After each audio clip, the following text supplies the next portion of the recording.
Holler if you hear me, and welcome to tonight's edition of Art Uncensored. It is the top of the hour, 10 p.m. Eastern, and we are here and together to go and finish up page 17 to issue 7 of my comic book Encrypted. We are on our way, keeping this going, making up for this time. Today was one of those two-page kind of days to make up for what had happened over visiting the Totally Rad Vintage Festival over the weekend.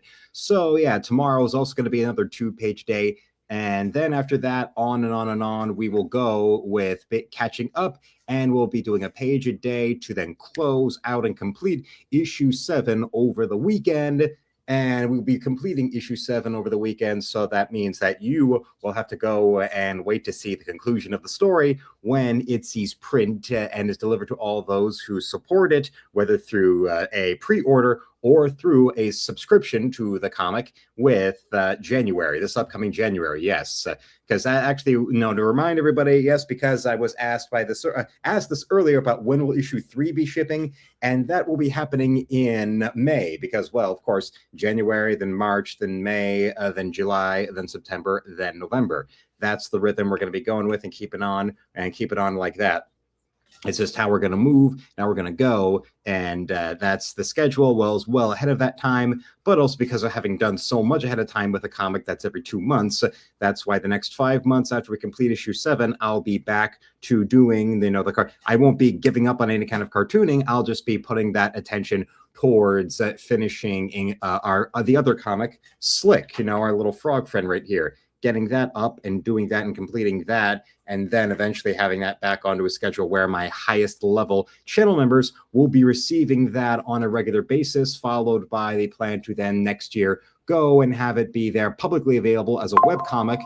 And then from there, it will be completed and up and piled up so that then eventually it will get a physical release after I finish with my run on Encrypted. Whether Encrypted just goes these 2 years of 12 issues, or if it goes on beyond that, you'll see. And Ruby Hoove just came in with a $5 super chat to say, really like my drawing. Hubby really likes it as well. Thank you there, Ruby, because yes, Ruby Hoove is referencing the Wolverine drawing that she bought last week. It was bought Thursday night. I shipped it out it was Friday night. I shipped it out that Saturday morning. So up and up. It arrived that quickly, that promptly. Thank you. And Ruby Hoove also gifted a channel membership. So that means that, yes, already we've got 2 out of 3, with the stream having a trifecta being super chats, channel memberships, and business in my store, whether it be a purchase of art or a commission, or even a purchase of the comic, whether it's a issue or multiple issues, or it's getting a subscription. So there we go. Or of course, you can just simply donate right there directly in the store. You can go and put any to store. There are those numbers you see up there in the store, but you can also go and donate any number amount you want, no matter high or low. There you go. So that means a trifecta for that type of stream. And it is let's see who is the lucky guy or girl getting it is Asbury Digital that received the channel membership tonight. So that is great. That is fun. That is good. And yeah, of course, it's thanks to little Ruby right here that you got today's postal video. Although I already had shipped that out days before, and now Ruby and her hubby love it. Well, then let's hope that they love that as much as they'll be loving the upcoming issues of Encrypted. Because remember, Ruby bought issue 1 and got a subscription that began with issue 2. So that means because a 1-year subscription is 6 issues, this means the issue we are concluding this month will be the last issue in that 1-year subscription of hers. And of course, people can always go and gift subscriptions to other people. I can go and maybe name a random, if anybody wanted to go out there and say order a subscription to the comic as a gift for anyone else out there, all then you would have to do is just simply email me who it is you want the gift, who you want the subscription to be gifted to, and they'll be having it, sent to them every 2 months. Just saying, it's a more benign version of that thing when people want to be a dick and they're angry at their parents or grandparents, and they'll go and make a donation to a pro-choice chair or legal counsel, legal fund or whatever in the name of a grandparent that's pro-life, that kind of vindictive Jon Stewart bullshit. Well, this although is a lot more entertaining. Although at the very same time, since it's a comic full of a lot of things that would piss off the politically correct dogmatic losers, if there's somebody to whom, well, you have their shipping information and you really don't like don't like them at all, and you wanted to get them a subscription to Encrypted, yeah, I mean, okay, it could be fun. Considering that, this is an issue we're finishing right here, revolves around a Spanish merchant family that's been wealthy and perverted for centuries, that has their own private religion modeled on the fiction of the Marquis de Sade, and they've been blackmailing the rich that they lure in across Europe into their little sort of Epstein and Espanol setup. Well, they probably would not like identifying those type of people as socialists and as liberals and always for liberal political causes, because that's most definitely a little ugly truth that people like that do not want to acknowledge. But then again, they are, godless jackasses at the same time. So all of their agony, all of their, narcissistic rage is really just, hey, it's just the Lord's work.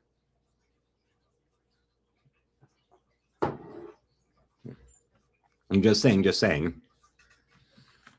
And also we have a little bit around here. I mentioned before about, well, yes, I did check. This is a penthouse that does not have any sticky pages inside it.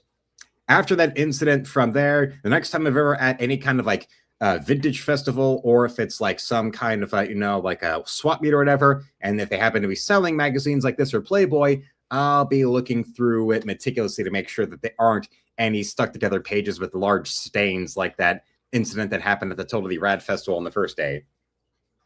And yes, here, penthouse, we've got brain repairs, implanted computer chips, and dream-inducing pills. Future shock. Yes, dream-inducing pills and brain repairs in an issue of Penthouse. I mean, they got to do something to have a competitive edge over their competitors, and well, maybe publishing something about brain repairs and scientific theories of the future, or technology of the future. Well, then, all right, there you go. I mean, you saw that one issue I showed you where they were the ones to publish a preview for Tom Clancy's The Cardinal of the Kremlin, and considering how openly pro-Republican and how supported by Ronald Reagan Tom Clancy's fiction was, I could see how eventually over time the likes of the left-worshipping Playboy would not want to keep on doing anything to promote Clancy's work. But he had enough pull with enough people that they were able to go and not go and pull a John Norman on him. John Norman being the author of the Gore books that eventually that fantasy and or science fiction paperback kind of circulation, only having so many publishers that would do that. Yeah, basically it became a matter of they all going to the same cocktail parties, going to the same events, and all of them being in the same kind of whisper networks. Oh yeah, John Norman writes those Gore books, those fantasy novels that have, things in it that we feminists don't like, so we'll go and blacklist the shit out of it. Although eventually the way that kind of publishing circle works, when they refuse to publish any more of them through a DAW, that publisher, then guess what? They wound up doing him a favor. In the long run, the rights wound up reverting back to Norman, and now he's been successfully reprinting those Gore books as well as writing new ones through ebook, deals like that he's been having. So, nana nana boo boo, stick your head in doo doo. The similar situation, although of course there's the other way you can go where it's keep that work going, but then censor the texts in some way or another, like what's now been happening in the last decade plus with the original Ian Fleming James Bond books, where now you have to go and purposely go out of your way to find older editions that won't have any little censorship of text, e.g. things that are too heterosexual or things that are too anti-communist in Ian Fleming's work. That makes the Kelly Sue DeConnick's of the book publishing world that angry. So hence why it was such a great thing, thanks to my mother, that I came home from our friends at the Totally Rad Vintage Festival with this quartet of Ian Fleming hardcovers. Yes, Thunderball, Goldfinger from Russia with Love, and Casino Royale. That's 4 out of the 12 novels and 2 collections of short stories that Ian Fleming had written and published. And actually, remember, he passed away in 1964, and the last couple works of his were posthumously published. So keep that in mind. And also at the same time, I'm glad that he didn't wind up doing what like a lot of big name authors who then, as they get up there and as they're less motivated to write or whatever, they start doing things where it's their name with someone else that was actually writing the work. Like they'd come up with like a novel outline and then they would get some co-writer to go and finish it for them. Like as much as I like the Tom Clancy work that I have read, like I said, me right now being the middle of Rainbow Six, and of course, Clear and Present Danger and Executive Orders and all that. But then once it came into the 2000s, Tom Clancy became more of like a licensing machine, as well as giving, giving notes and handing them to somebody to actually write the books. Like, what happened with, say, him licensing his name out to, after the success of Rainbow Six being simultaneously published as a novel that he actually did write, and also the first video game of that series that went on and went on and went on. Then it came to a point of, Clancy then, licensing his name to Ghost Recon as a series, and then to Splinter Cell as a series, which, Splinter Cell is more of an influence on this current issue I'm doing than, other works I've done. And of course, there's been some, cursory understanding and influence of James Bond in previous issues of Encrypted. Although now with having more direct access to the, Ian Fleming's work as is, that definitely will be something you'll be seeing later on. Maybe, what I'll be doing with my time outside of what you'll be seeing me doing on stream. I'll also be doing later on. I'll be, there'll be other things where I'm not on stream or not on camera where it'll be a matter of making sure we get to really take a good look into the work of Fleming and bring that towards future issues of our friend Encrypted. And also today was one of those days where it was snowing like all hell, but I did not care. It wasn't snowing like a blizzard. It was more snowing like, say, if you remember, there's snow and heavy fog, like that famous football game, the Fog Bowl that happened, where it was the Bears were playing, and it was at Soldier Field, and there was fog and heavy snow, and it was during the years of Jim Harbaugh as the quarterback, where they went and played anyway. It was kind of like that. I went out there, through that snowfall and through that snow and got the hell out of the house today. And one of the things was there was going past the neighborhood, and I saw a little something you might like to see right here.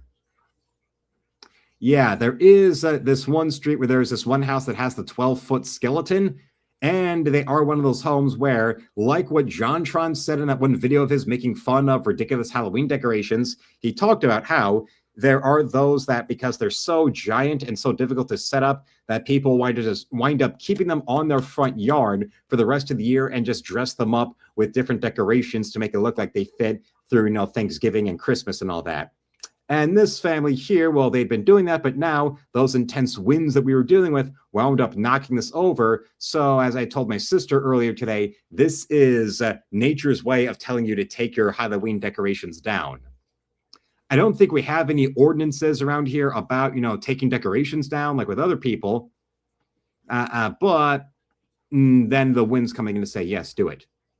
And also there was Disc Replay, which is a, regularly advertised locally little used game store. Although they also have other material, like they have shelves of used manga and new stuff, and also used DVDs. Like, speaking of Tom Clancy, they had the trilogy of Tom Clancy films adapted from his books in like a sealed 3-pack that was like $3.99 for Hunt for Red October and Patriot Games and Clear Present Danger that looked nice, but I put it down. They also had, units of used units of Sega Genesis and Sega Dreamcast, but I don't remember them seeing a Sega Saturn, which is strange. But Super Nintendo and the NES and the PS1 they all had there, and they have some of those new Arcade 1-Up arcade machines that have like 12 arcade classic games in them together, which are fun, and also you can go there and play them. And then we actually look at the games. It looks like they just have like the big empty boxes with the printout of what the like wraparound art for the box looked like. But you have to like bring that to the front, and then they pay for, and then they go and give you the game, behind the counter. Because here we've got different copies of Virtua Cop 2, the Sega Saturn, and I think this says Sega Saturn 2. But one is those taller type of plastic packages that like Sega Genesis games would come in. And maybe Sega Saturn, like I said, the first time I ever knew anybody that actually owned and played the Sega Saturn were Weatherman and Nick telling me that they owned them back in the day. Because before them in person, when they were being manufactured and they were, out there, I didn't know anybody, never saw anybody or whatever. But yeah, Virtua Cop and Virtua Cop 2, I did play those in the arcades. And yes, those are some of the best first-person shooters out there in the 90s. Because when it came to arcade classics for Sega, Yu Suzuki really was the man. And then, a lot of people say he disappeared up his own ass with what happened with the Shenmue series, even though I'm a Shenmue fan. But okay. Then in comes a little something different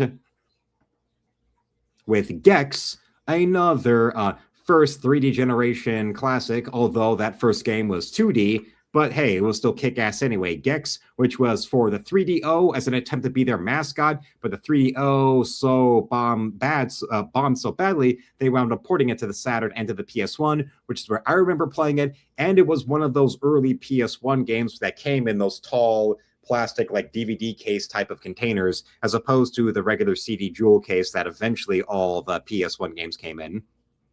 Even though the PS2, they wound up going back to those DVD case type of packages, and there was no variation. All PS2 games were in those tall DVD cases. But here we've got the 3DO and the Sega Saturn for Gex. Yes. And if you don't think that Gex is an inspiration for Slick, well then you gotta go and get yourself a clue. And then here they've got the Sega Saturn port for Daytona, USA, which, of course, having visited the Henry Ford Museum of American Innovation, in their car section, they have in this big display case, they have all this stuff related to cars for memorabilia, and one of them is an original Sega Saturn in the original packaging for the Sega Saturn port of Daytona, USA. So there you go right there. Then comes, hey, have some fun with Crazy Taxi. I'm guessing because whoever sold this to them actually had the original packaging for it. That's why this doesn't look like it's just an empty packaging that you bring up to the counter and then they give you the actual copy of the game they've got in the back. Here, no, it's really yeah.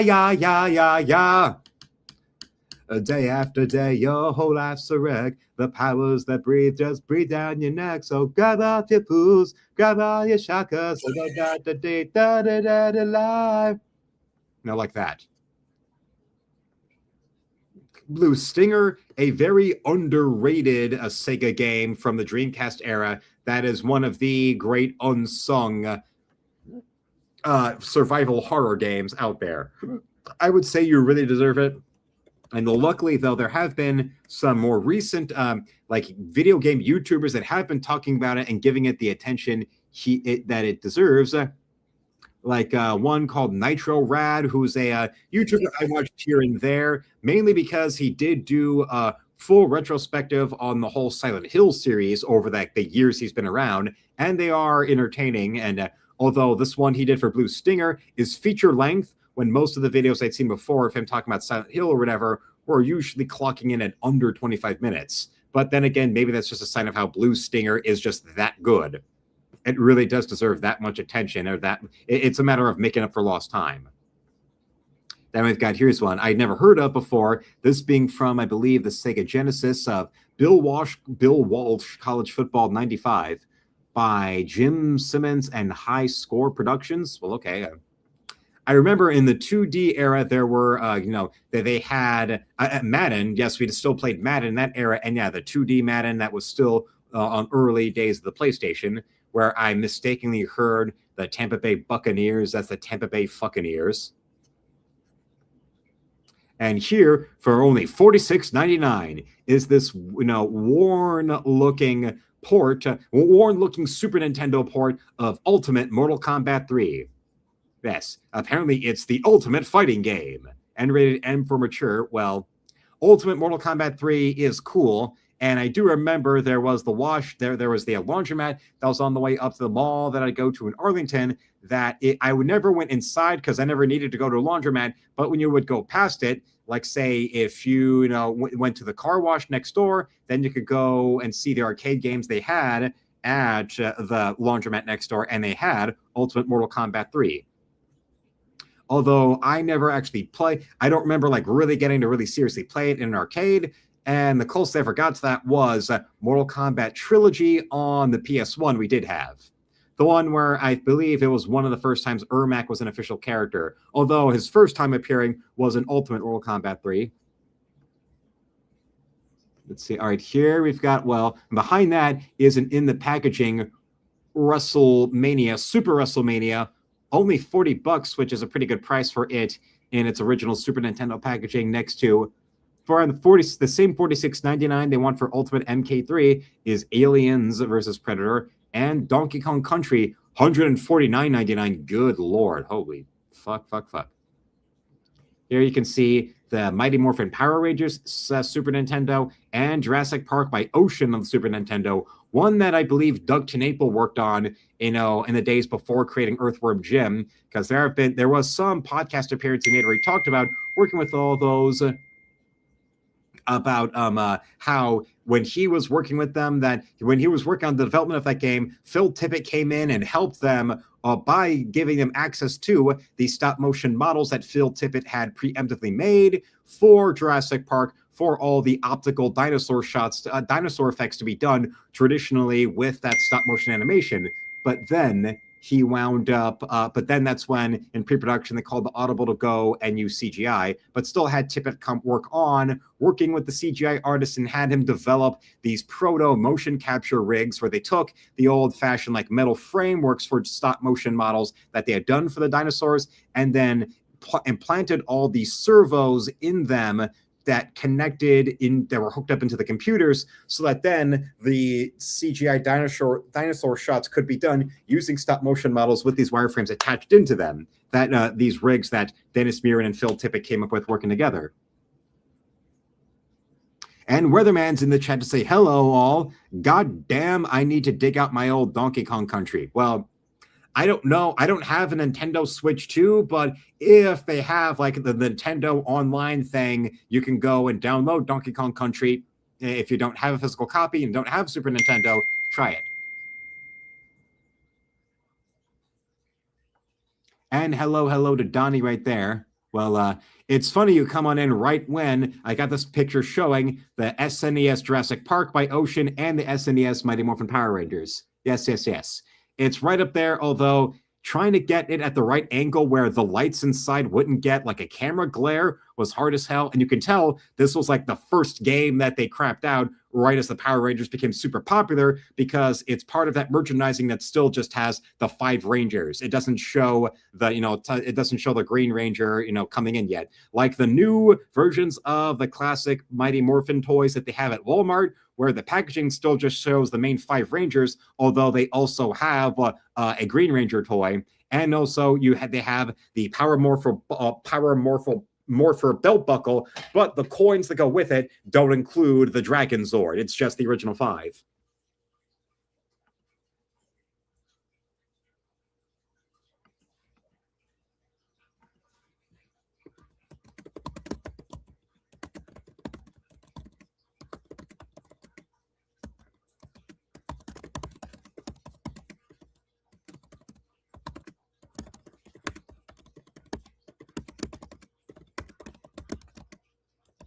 Sorry, just a little something right there.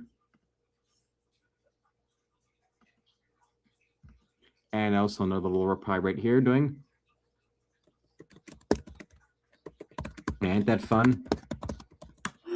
Even in the world of gaming, Detroit is very much a town that enjoys, old physical, old-fashioned, used media kind of stores, whether it's disc replay like this, or there's used record stores like Found Sound, or used bookstores like John King downtown. And then for gaming, here you go. Now you know why how disc replay is able to afford to advertise on YouTube and also through like streaming. Like I'll be on Tubi and I'll be seeing disc replay ads that replay almost as much as ads for Aldi.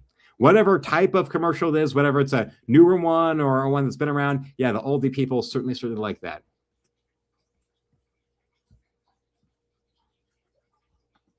And here, for $74.99, a PlayStation port of Marvel's Superheroes vs. Street Fighter. Like I said, when it came to, I did go and have I did play at the big arcade that we would go to when we first moved to DC. There was a Street Fighter versus X-Men that we played, and I believe it was Marvel versus Capcom 2. But when it came to like home ports, I remember we had Marvel's Superheroes on PlayStation, because that was my introduction to Captain America, I remember, yes. Captain America wins. Freedom prevailed. Shield slash, yes. And of course, Thanos and the Infinity Gems, because basically the structure of that was you're fighting and fighting and fighting to collect the Infinity Gems and then go, and the final boss is Thanos. Even though the game was, developed out and put out there in arcades, and then, the PlayStation port years before Thanos even appeared as a one-off villain on the Silver Surfer cartoon. And they have this type of, they also sell like Japanese, snack food products and all of that. So of course they've got this One Piece soda right here. And milk is original flavor, milk and yogurt. Yeah.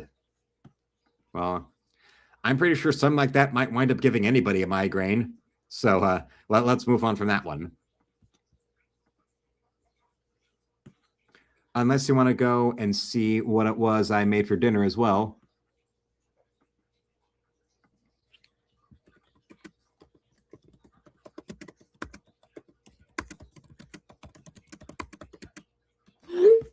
Just a little bit. And let's go in and show you. It might all blend together because it has the same color, but yes, it was quinoa with ground turkey. Yeah, now that I have multiple frying pans to work with, I just had the one pan with all the ground turkey in it, another pan with the quinoa rice in it, and just, cooked those, stirred those, made those up, and then brought them together. And well, and also with the red pepper flakes, because it does help with the sinuses, that does help. Yes, it's still a Michigan March where you'll still get snow flurries or whatever, but even with those snow flurries like that, it could still lead to congestion or whatever. It can still lead to situations that, may not be conducive to creativity. But now it is time for the talent portion, and let me also give you one last look at our lady right here. The lady in the slutty Bumblebee cosplay right next to the Future Shock article about brain repairs and implanted computer chips and dream-inducing pills.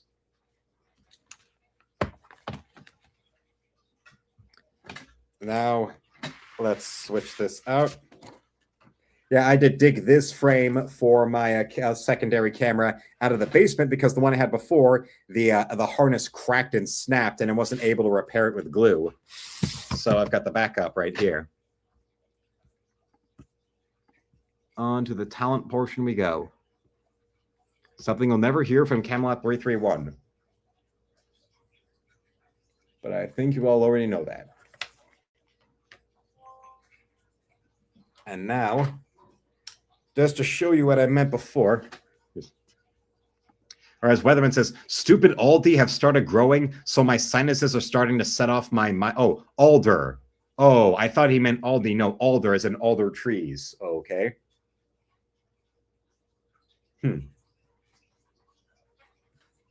Looks like I got it upside down right here.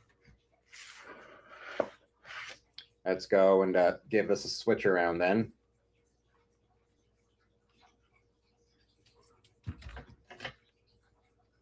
We're cutting down on the water bill right now. We just go and use the lawn.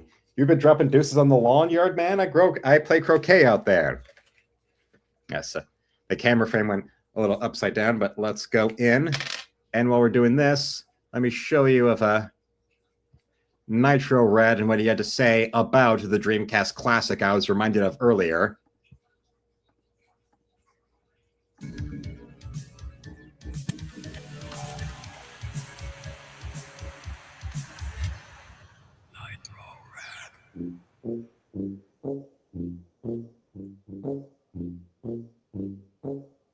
I swear the Sega Dreamcast has the single goofiest library of horror games I have ever seen in my life.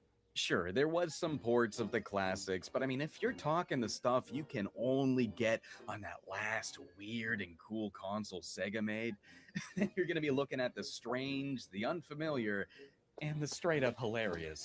Like, hey man, what's happening here? Now, hold on a moment, sir. I would love to get my hands on a copy of The Ring someday. I hear that thing is a comedy goldmine. Bleed is the one that probably sticks out the most, though. It had this really inventive deduction based gameplay where you were slowly moving along and scanning each part of the room carefully, using your intuition to determine how exactly to spend your resources on making the area a little safer to go through. It was kind of like Minesweeper, but with a survival horror twist. It had this silly and comical B movie tone, which, while intentional, it was the unintentionally campy dialogue that truly made it lightning in a bottle. Whew, what died in here? It's a morgue, silly. A morgue? More than 100 visitors die in this park every day. There is a lot about it that makes it kind of difficult and really confusing to get into, but it's such a weird and funny game that it is absolutely worth the patience. Now, this wasn't the only survival horror game these guys made on Dreamcast, though. Just about 2 years before, the exact same team made a very different one called Blue Stinger. Survive the terror of Dinosaur Island. What, like Mario World? That is a pretty cool name for the game, though. I mean, Bleed was too. These guys are good at naming games. Blue Stinger. That's badass. Description actually sounds pretty compelling. Awakening shipwreck just after a meteor collides with a remote biotech research island, you begin to discover an uncontrollable madness unleashed in the meteor's wake. As one secret uncovers another, you piece together a horrifying revelation that could lead to the end of life on Earth. This sounds bananas. Now, I don't really know a whole lot about this game personally, but I have heard some things. I've heard that it can be very silly, just like Bleed, but I've also heard it can be frustratingly difficult too. But based on what little I've seen myself from this game, I've also seen this guy's review of Bleed, and it does sound cool, so I would check it out. But yes, Blue Stinger, I do have the personal experience with, and yes, get it. Yes, get it. Just seems really weird to me. It kind of feels like they were trying to recreate the success of Dino Crisis and Resident Evil at the same time. Like, you got a virus outbreak, but they're all dinosaur mutants. But then you also got like a blue fairy thing flying around, and meteors hitting the Earth, and aliens, and I don't know. It just seems very strange. Like it's a big tangled mess of ideas that don't really go together. But after how surprisingly cool Bleed was, So basically, it sounds like if Nightbreed was a video game. I'm very interested in seeing what their first stab at a horror game was. Maybe it'll be more traditional survival horror. I mean, you got Buddy Bingo holding a gun over here and Mr. in the background, so I wouldn't be surprised. The back says you can play as multiple characters, so that really has me wondering Hello how there many to Sir ideas Ubi-san. from Bleed actually originated from this game in some form. Hello right there to Sir Ubi-san. Nice to see you around. Everybody say hello. I took a brief look at it last year for Bleed because that brief look left me with a lot of questions. What's the tone of this thing going to be like? What does the gameplay turn into? And just how clunky are we talking, right? Is it going to be surprisingly good or just bad? Is it going to be hilariously stupid or just frustratingly terrible? Either way, I don't think I'm going to have too much trouble getting through it because I'm kind of an expert when it comes to clunky video games at this point. So yeah, why don't we stick this guy in, give it a full, fresh playthrough, and see what Blue Stinger is all about. And get that VMU slapped in so we can save the game. Dreamcast actually had like the sickest memory cards, dude. Look at that. This blew my mind when I was a little kid. That game's also jump pack compatible, so may as well slap that guy in there too. Get some rumbling going. Oh yeah, you can't forget the last step in the Dreamcast ritual. I guess the wire couldn't come out of the top because all this stuff in the way. But yeah, now we are ready for some Blue Stinger.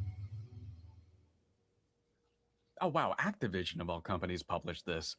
Climax Graphics. Well, I thought Crazy Games made this. Oh, no, that's the same company. I guess I just changed their name between these two games. I cross-referenced the credits just to be sure, and oh yeah, I was seeing a whole lot of the same names on both. Weatherman, you have good taste. Oh yes, the late, great Shinya Nishigaki once again bringing the story. Oh, that's got me excited. Already the Blue Fairy thing. Yeah, like that's what I was talking about. You see it right away. Really not sure what to make of that. You think the first thing to see would be like dino mutants or I don't know, something scary. Maybe it'll all make sense later. I don't know. Anyway, for difficulty, you got easy, medium, and hard. I usually go on hard right from the get-go, but who knows how hard this thing's going to be to control, so I'll just go on normal this time. Starting off, we have this flashback to 65 million BC, the Cretaceous period.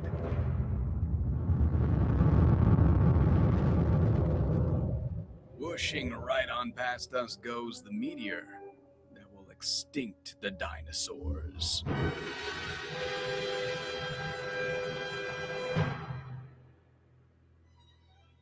Activision proudly presents. Are you ready for Blue Stinger? Strap your seatbelts in. We then cut to 2000 AD. A great earthquake rocks the Yucatan Peninsula, causing an area of land 400 kilometers in diameter to sink into the ocean, leaving behind only a small island at the exact center of the sunken area. Researchers are astonished to find that the area of land lost to the earthquake is exactly the same size as the meteor which caused the extinction of the dinosaurs 65 million years ago. This connection to a long-forgotten past gives the new island its name, Dinosaur Island. Do you see Yoshi? 2018, present day. Another stranger, more alien-looking meteor with a green trail whizzes by.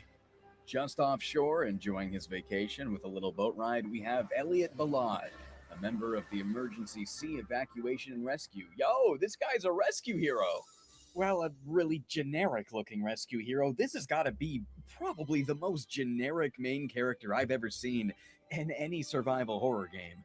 Even more than Harry Mason, who is a character specifically designed to look as generic as possible. I don't know how they did it, but I don't think it was on purpose. What is he doing? He's like, oh, I want to go. And then you really do have good taste if you got it when it was first out, just like my brother did. Hey, Tim, You couldn't have just made him point at it? what's up, Elliot? Why do you think Chimera Tech built such a huge research lab on such a tiny island? I don't know. Why do you think they made the music so loud? Anyway, Elliot and Tim, Tim's a supply cruise ship member from Kimra, they're basically talking about what they think happens over there. Sometimes I don't understand what big wigs are thinking. I'm just a crew member of the supply ship. Heck, I don't even get permission to enter the residential district on the island. What the hell would I know about that?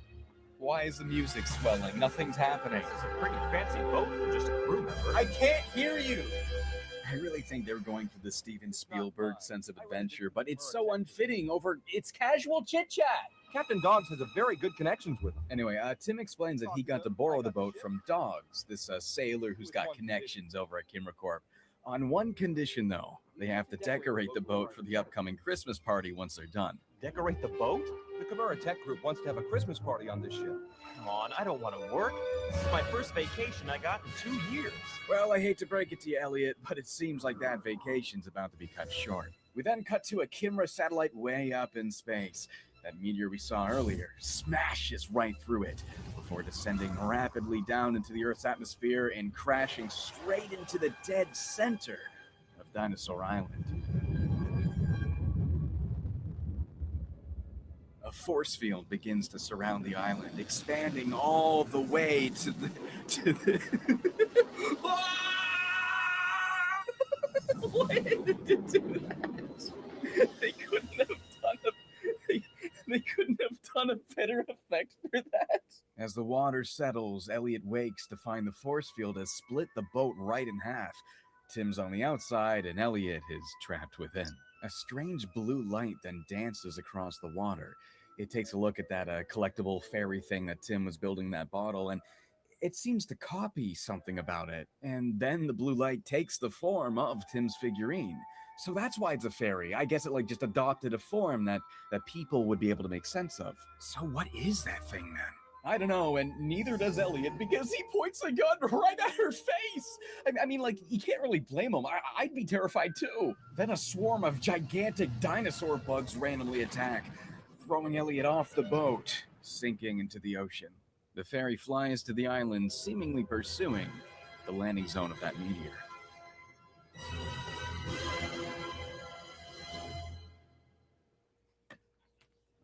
Oh, in-game stuff, finally. So, Kimra Corp is clearly in a huge panic. They've got no idea what's going on. This helicopter flies past and crashes. And then we pan down to Elliot, washed ashore. The fairy comes to check on him. She leans down and shows us something. The meteor And something else too. What kind of eldritch bullshit did you just make me see? And there she goes. All right, well, we get to play the game now. So control-wise, you got full analog movement, no tank controls, just like Bleed. You can look around in first person. Yeah, it likes to whip back when you let go of the stick. It's that kind of like, it fights against you a little bit. That's okay, though. I can get used to that. And, Hello to Alpha Proto right there. And yes, he better watch out for dolphins. Echo ain't nothing to fuck with. And yeah, Weatherman, it says, I remember too, it was advertised as a mix of Dino Crisis and Resident Evil, so I bought it. Well, although I will say it is more unique with its approach to dinosaurs than just literally having dinosaurs run around, so that's creative. And who else played the Echo Dreamcast game? Remember the Echo the Dolphin Dreamcast game? And they had a second one that was almost finished until they shut down production of the Dreamcast, so now you just have to go and like track down mods of it online. Who the hell is that? Who was that? He's not even there anymore. Well, I don't know what that was about. Oh, well, but we do have a... Yeah. Yo, a small Hassie! These were also in Bleed, but I had no idea they were actually from this game. Kimra Corp's very own energy drink. Slam one back and you'll recover some health. And yeah, health is the only thing you'll have to worry about in this game. You don't have 500 meters of various statuses like you did in Bleed. Just health, plain and simple. The game overall is actually quite a bit more traditional when it comes to survival horror. Nothing on screen here really feels like a horror game, though. You got the bright Dreamcast blue sky, all of these goofy billboards. Oh yeah, Christmas. Tim did mention a Christmas party. I guess this is a Christmas game, but you'll be doing what you usually do in survival horror games. You wander around looking for items, sometimes ammo, sometimes healing stuff, and sometimes key items that you'll need to make progress. You got exploration, you got puzzles, and you got big scary monsters that'll tear you in half. Wait, what's happening? Oh, it's this guy again. Well, that's a disappointment about the Echo one then. Thanks for helping me. My name is Elliot G. Ballad. Where's Tim? They just broke the line of axes. Well, who are you? Dogs. You must be with Tim. Tim is... They just did it again. Tim is what? It doesn't look like Dead? they're looking at each other. That's why you establish a line for the camera not to cross. So when you look at one guy, you look at the other guy, it's presented in a way where you can spatially make sense of it. I am still a rescuer. There are people there who need help. Oh, they just flipped it. They got it right. And never mind. Obviously, you're going to need good help, like me. I can't let a wimp like you go alone. Whatever. What was this exchange? Oh, a bird's eye view? And back to, what was that? Every social interaction in this game feels like a freaking fever dream, dude. You can never really tell where people are spatially very well, but like they also keep going through these weird canned animations that don't ever really match what they're saying. Hey, somebody is on board. And the way the camera whips everywhere, oh my god.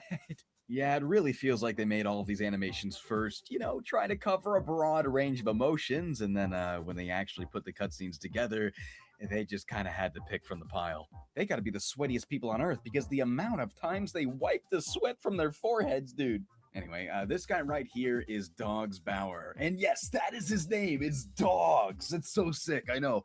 He's the captain of Tim's crew, and he agrees to help you search the island for survivors. From this point onward, we now have 2 characters that we can play as. Just open the pause screen, go to the character menu, and yeah, you can just swap between the 2 at any point you want. Yes! You don't have to wait until you find a save room or a Kong barrel. You just pause and swap at any time. The VMU display on the controller will even play a cute little animation based on who you currently have out. That is an amazing detail. I think every controller should have one of these. Find more than you can imagine at Disc Replay. Pre-owned video games and consoles, movies, electronics, collectibles, and more. Looking to sell? You'll get cash.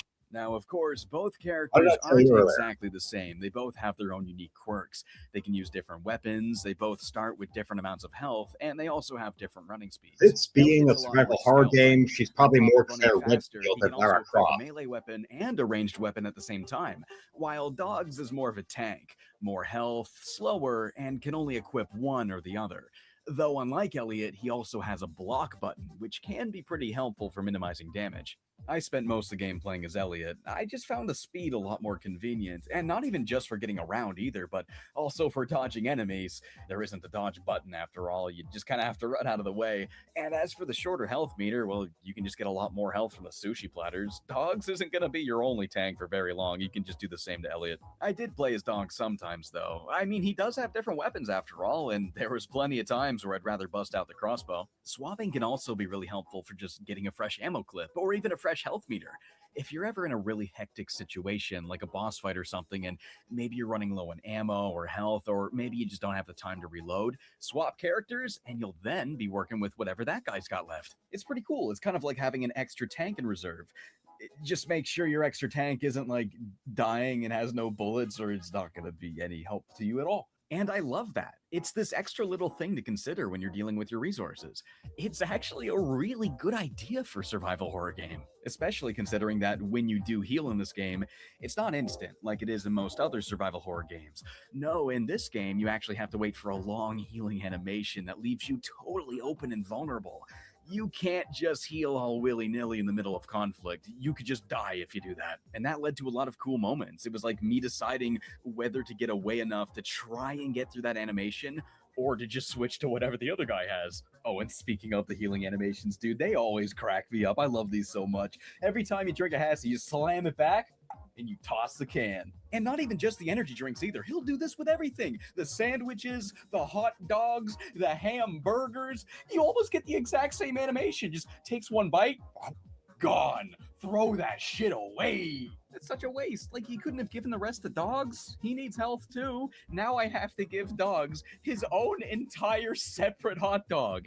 And guess what he does with it too? Exact same thing. One bite. That's enough for me. You guys can't share? We could be saving so much food.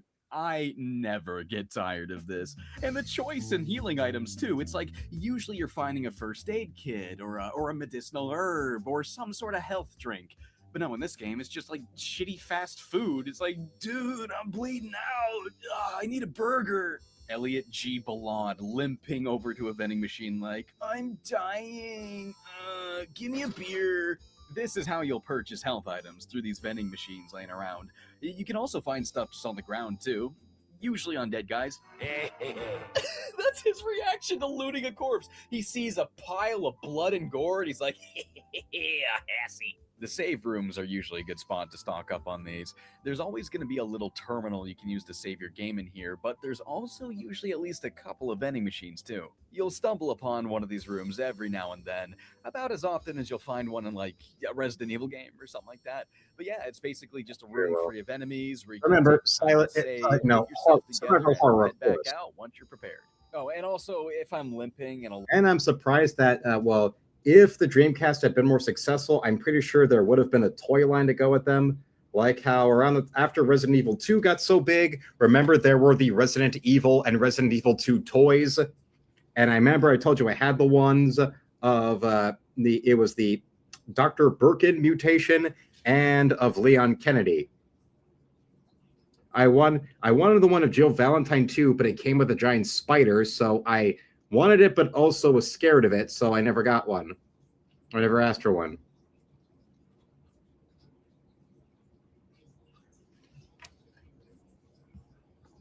A lot of this footage. It's not because I wasn't prepared, it's because it takes like nothing to make your guy do that. Look at how much freaking health I have.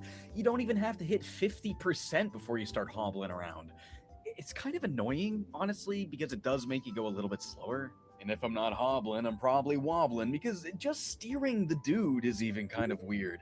The camera's really always trying to look straight in the direction you're facing, so steering him gently left and right, well, that new direction quickly becomes forward.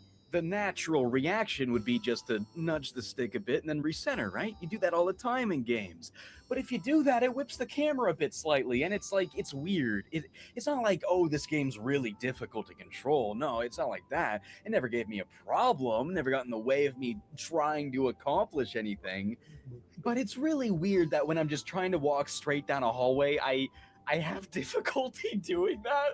So pretty soon after Dogs and Elliot meet, they then encounter the alien again. Except this time, Dogs is the one aiming his gun at her. It instills in our mortal minds another vision. Whoa. What the hell is that thing? And it's gone. Nephilim. What the hell is that? How do you know its name? I'm not sure. Nephilim? I guess that's its name. Okay, well, I don't know what this thing wants from us or what it even is.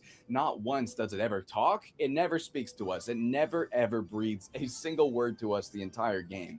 It just kind of floats around silently, ominously watching us do everything. And then occasionally it'll grant us an eldritch vision of a great calamity. So there was talk of a Blue Stinger 2 just before Dreamcast ended, really, but it was abandoned after Sega stopped. Well, that sucks. And I'm guessing they weren't actually in the middle of developing it, like what happened with the Dreamcast Echo sequel, where they were making it and they were almost done, and then they got rid of it. So now it's just like out there in the ether as an unfinished game that mods have been able to get it working. Like the Shadow game for the Super Nintendo that Ocean Software was developing that then got abandoned, or the Steven Seagal video game that was getting made that never got formally released. That one, yeah, Steven Seagal is the final option.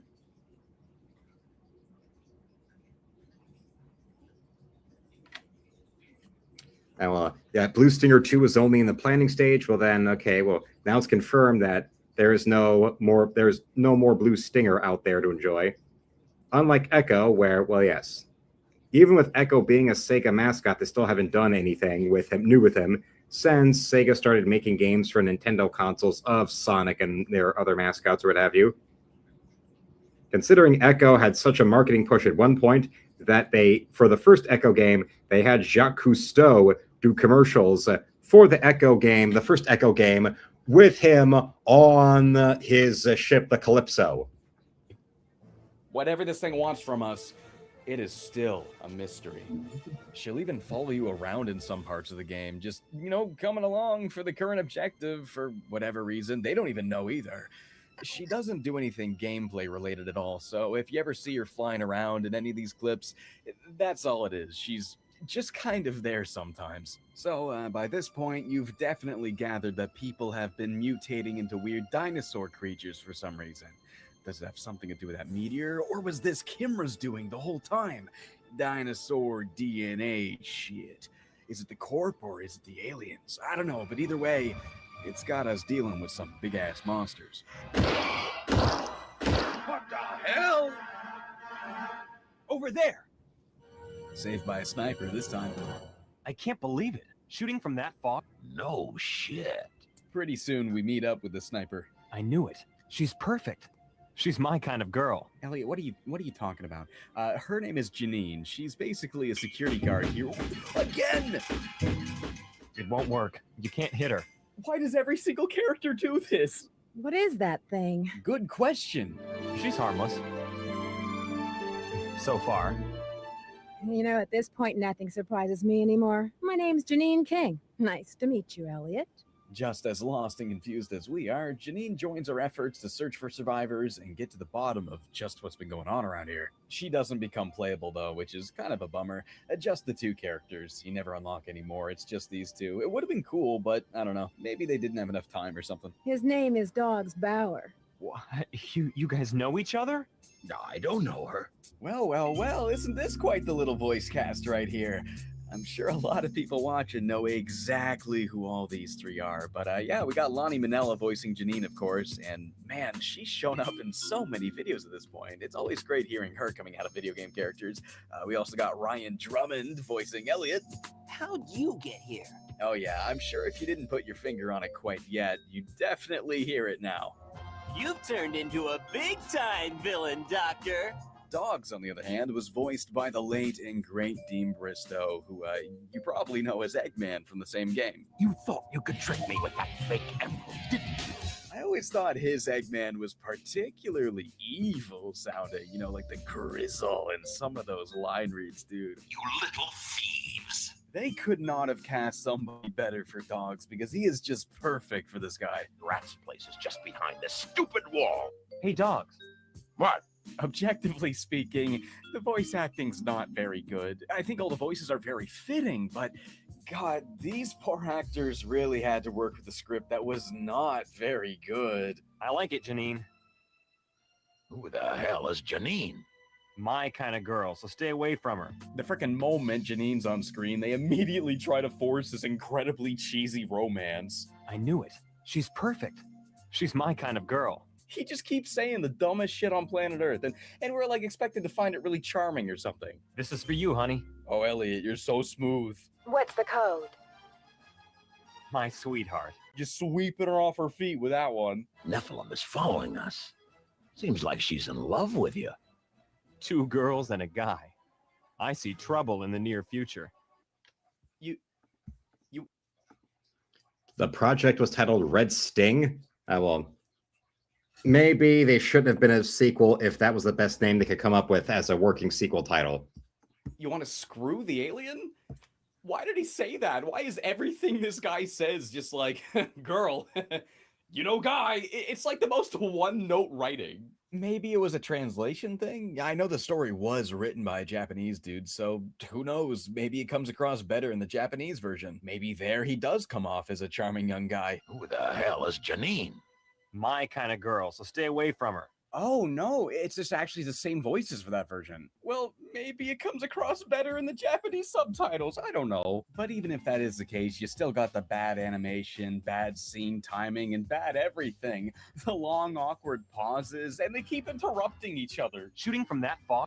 No shit. But, you know, I would be lying if I said it wasn't entertaining as hell. Like, it's stupid and goofy and silly, and you just gotta love it.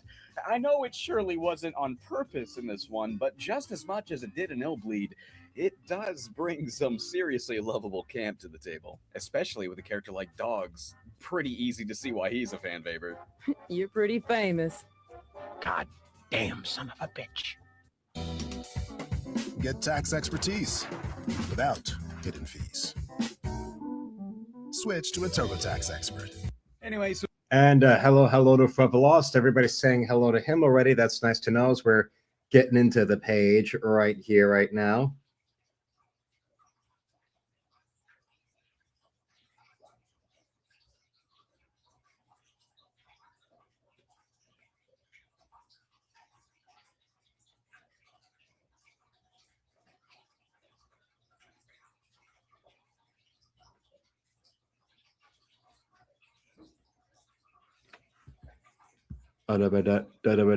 the three start snooping around the computer to try and figure out what's happening. Why are people turning into dinosaurs? Amazing. This lab immediately achieved the top revenue in the bio industry. Ever since then, it keeps on moving up. They should pay me more so I can pay off my tab at the bar.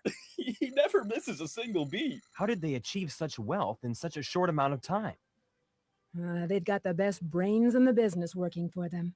The second research group ended up working for the lab. Their snooping is then cut short when they get roadblocked by a password. Shit. They'll need a pass card from somebody who has clearance if they want to figure out what's been going on. Let's go to Rat's place. Rat's place? The bar where you ran up your unpaid bill? Why do we have to go drinking now? Don't be ridiculous. The entire city area has been destroyed. The bar may not even There's exist. nothing you can't get at Rat's place. That's what we say. Let's go, Elliot. Oh my god, Dogs is awesome. That's what we say. All right, well, I guess we're going to a bar now. So, hey, onward to the residential district. Drinks on me. So I guess not only do people work here, but they lived here too. Must have been one of those work towns, I guess. Except on an island where you can't leave. This sounds like a great idea. This is the first major area of the game. After this game is I'm not sure how familiar you are with the Sega Dreamcast, but this was their the Dreamcast attempted having their own survival horror video game. It was called Blue Stinger. Yes. This was one I actually do remember playing on the Dreamcast back in the day because I did have a Sega Dreamcast. I didn't like it as much. It wasn't as memorable as, say, like Shenmue or Crazy Taxi, but still was great. And, of course, Sonic Adventure. Bang. That one, of course, being the Dreamcast equivalent of Super Mario 64. And yes, this weekend was great with going to the Totally Rad Vintage Festival. All the channel members got to see all of the footage, the complete undoctrinated footage right there today as a members-only video, and tomorrow there will be an upload for everyone else to see of the video of my trip to the Totally Rad Vintage Festival, where I went and got some vintage Playboys and penthouses, and then on day 2, I went and got myself, thanks to my mother, some hardcover vintage editions of the original Ian Fleming James Bond books, so that, you know, I can get a good chunk out of the Ian Fleming James Bond series in editions that have not been censored. Is that nowadays you go and look at those the present day print runs of the Ian Fleming Bond books have all been censored for, you know, more problematic reasons, that kind of bull crap. So now it makes you go out of your way to find older editions that actually have the real unaltered for sensitivity reading text, that kind of shit. So yeah, check it out. Check it out. Check it out. And of course, all the more reason to become a channel member today to see that footage. Yeah, it was great. And wherever it says he never had a Dreamcast, he had friends who had it, never heard of this game. And it's so then forever kind of sounds like what it was like with my family with the Sega Saturn, where I never knew anyone that had a Sega Saturn. But we did have a Dreamcast, and yes, it sucked how it only was around for like a year plus. Yeah, that's not unheard of. Or like I've mentioned before about the gore novels, those fantasy novels that have been under fire since the 80s for being so misogynistic and so sexist. And then eventually the publisher that had been publishing the gore novels all the way up to 25 volumes then started refusing to publish them.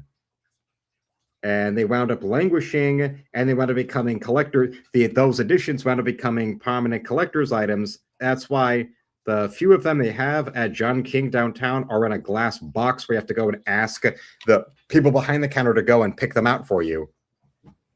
But the writer, since then, the publishing rights wound up all reverting back to him, and he's been successfully reprinting them and doing new additions to the series as ebooks that are available for print on demand ever since 2001.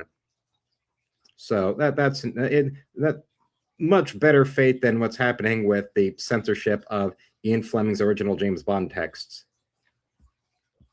Yeah, freedom of speech, huh? Right, according to the world of publishing. Yeah, so long as it's being a cultural Marxist fagaloon, yeah, they agree with it. You're not a cultural Marxist fagaloon? Well then, okay. Time to do to you what happens to gay people and women who know how to read in Middle Eastern countries. And communist countries, too. Not that Megan Rapinoe or Andy Cohen will ever bring that up.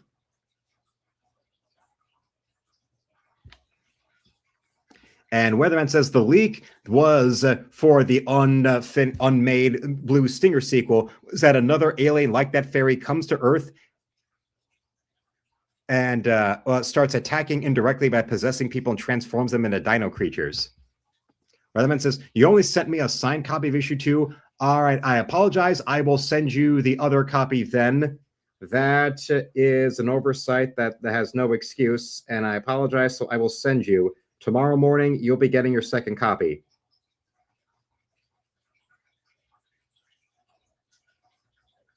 Because I swore I did go and pack 2 copies in, but if it turns out you only got the one, well then you'll be getting it. I'll be sending the one tomorrow morning, and I apologize. You're through that beginning part. This is where you start hearing that Christmas music. They made up their very own Christmas music for this game. And, you know, if there's one thing you really do have to give this game credit for, is it's the only game I've ever seen accurately depict the terror of having to hear the same Christmas song over and over and over. Yeah, there's even like a conclusion to it. And it just starts over. Like, I liked this song at first, but it really started to drive me nuts after a while. We're not even in the stores yet. Okay, let's go in. We got shops and shops galore. Toy store, gun store, grocery store, video rental store, even a game store with shelves loaded up with unsold Sega Saturns. That's that's accurate as hell. Oh, but what's that? Well, And unlike certain other people, I'm not going to blame you for it. I have no one to blame but myself for not sending you the second copy, so I'll be shipping that out tomorrow morning. And Trevor says, yeah, like, you know, they even censor old movies now. Oh, yes, that stuff. Hence why now, for all the more reason to love physical media. If you can track one down, a player down, then I'd recommend investing in Laserdisc. There's a lot of people selling vintage Laserdisc copies of movies at the Totally Rad Vintage Festival. Of course, I would, if I ever got a Laserdisc player, the movies I would first want to get to watch on them would be the likes of The Mask and Species. And also maybe The Rocketeer and The Hotspot. And I think you all know why those movies in particular. You want to hear where the cool kids shop? You want to hear where the cool kids get their napalm? Well, it's up on the secret floor, of course. A secret floor that you can only gain access to through the private exclusive elevator. But oh, slow down, kiddo. You can't go in there quite yet. First, you'll have to wander every store looking for all 4 funny stamps for your funny card. Merry Christmas and Happy Holiday! Let's join in the Happy Market Christmas Stamp Rally now! What is happening? Pin Tina! Pin Sparky! Taco Pin Sneak! Toto Pin Back! Collect all 4 stamps! This is a weird part of the game. You have to go through every single store in the shopping district looking for these kiosks to stamp your thing with. My name is Pin Sparky. Thanks for getting me. Yeah, I'm Pin Tina. Thanks for getting me. What on earth were they going for with this? And Weatherman says, sorry about being delayed, but I've been down with a migraine. I just went to my brother's yesterday. Well, I perfectly understand that. And well, hey, at the end of the day, it's still my fault that I didn't send you the 2 copies at the same time. So I will make up for that. And also that, well, when you do get around to it, that you enjoy what it is you saw, so that then we can have your response printed in issue 3. Because with your loyal service and all that, it is inexcusable for me to not send you both the copies you demanded. So I will most definitely have to go and send you the second copy. Gotta be careful looking for these things, because just like the rest of this place, these shops are crawling with monsters that will pulverize you. Just like Christmas shopping in real life. Oh my god, the ads here. Oh, they look so cool. Like, it's really eerie looking. We got a big creepy Santa Claus over on this one. That's cool. Man, creepy mall Christmas decorations, that brings back memories. During this part of the game, there's also an optional side quest you can do here in the back alleys. You'll find this office with this guy here, and he's missing his medication. I get this fit once in a while. Hey, Devlin, where's the key to the freezer warehouse? This dogs does not care. Can't you see? He's sick. Where's your medicine? Dachshund. Dachshund. Dachshund. I know what that was. I saw it sold out at this vending machine. I guess we'll have to find a place where it's not sold out. We'll have to find some up on the cool kids floor, and to do that, we'll have to get all the stamps. So I guess that's 42 minutes we have to get the rest of those, which isn't hard to do or anything. I mean, that is plenty of time. Except the only thing is that a monster kind of killed me before I could get to it. But then when I reloaded my save, I noticed I was before I talked to the guy, before that time limit started. So I was thinking, like, well, wait a minute. Can I just skip the time limit by doing all of this before talking to him? So I skipped that room. I retread the entire shopping district, find all the stamps again, open up all the stores again. I carefully comb through all the monsters. The one in this hallway are pretty tough. Oh, my God. And yeah, you still have to listen to that Christmas music the entire time you do this. I get the last stamp. I go up the elevator, and yeah, well, there's a dachshund. Okay, let's go see him now. Here, I got your dachshund. Wow, you can literally just do this. Thanks. You saved my life. Well, then what the hell happened when we were in there? Like, he wasn't 40 minutes away from dying until we talked to him. What do we do? What do we do to him? What do dogs do to him? This quest is super worth doing because the card key you get opens a storage locker full of ammo and resources. You can even get the shotgun for free here. Normally, you gotta buy it somewhere in the shopping district. There's a lot of weapons you can buy here. Though you will see a lot of stuff you can't afford yet, a lot of stronger weapons, you know, the better healing items, even platters that'll extend your health meter. Those are super handy. We'll have to buy most of this stuff later, though, because we haven't really found much money yet. From here on out, the enemy encounters will become a regular thing, and naturally, this is where you'll really start diving headfirst into the game's survival horror mechanics. The combat's actually a little bit simpler than these sorts of games usually have. You won't be holding a button down to plant your feet and ready the weapon before you fire. No, you just press the R button and your character whips it out of thin air and will just fire at whatever's in front of them. The auto aim is actually very reliable, and it's not too hard to get a feel for like how close you have to be and how much you have to be facing them for the shot to connect. It's actually pretty easy. Definitely a lot easier than like any of the Silent Hill or Resident Evil games, that's for sure. Which is a pretty damn good thing considering how terrible the camera is. It really does not do well in cramped areas, which is kind of a lot of this game, so I often found myself shooting at stuff that's off screen. Lucky for me though, I've played plenty of games with terrible cameras and I've developed a very good spatial awareness for this sort of thing. So I didn't have too much trouble with it at all, just doing it based on the sound cues, but hey, that's just me. Oh yeah, I saw about that. I saw Crowder did a video about those idiots, those champagne socialists trying to talk about how Cuba's a paradise because they are that fucking brainwashed by Marxist drivel that they will never allow anybody to bring the cold hard facts down on them. That, oh wait, yeah, socialist countries are miserable shitholes nobody wants to live in. Hard sell on that one there, ladies and gentlemen. And Weatherman also clarified that he has a Saturn with about 32 games. Well, yeah, is Nights into Dreams one of those games? Or is it the Saturn port of Tomb Raider?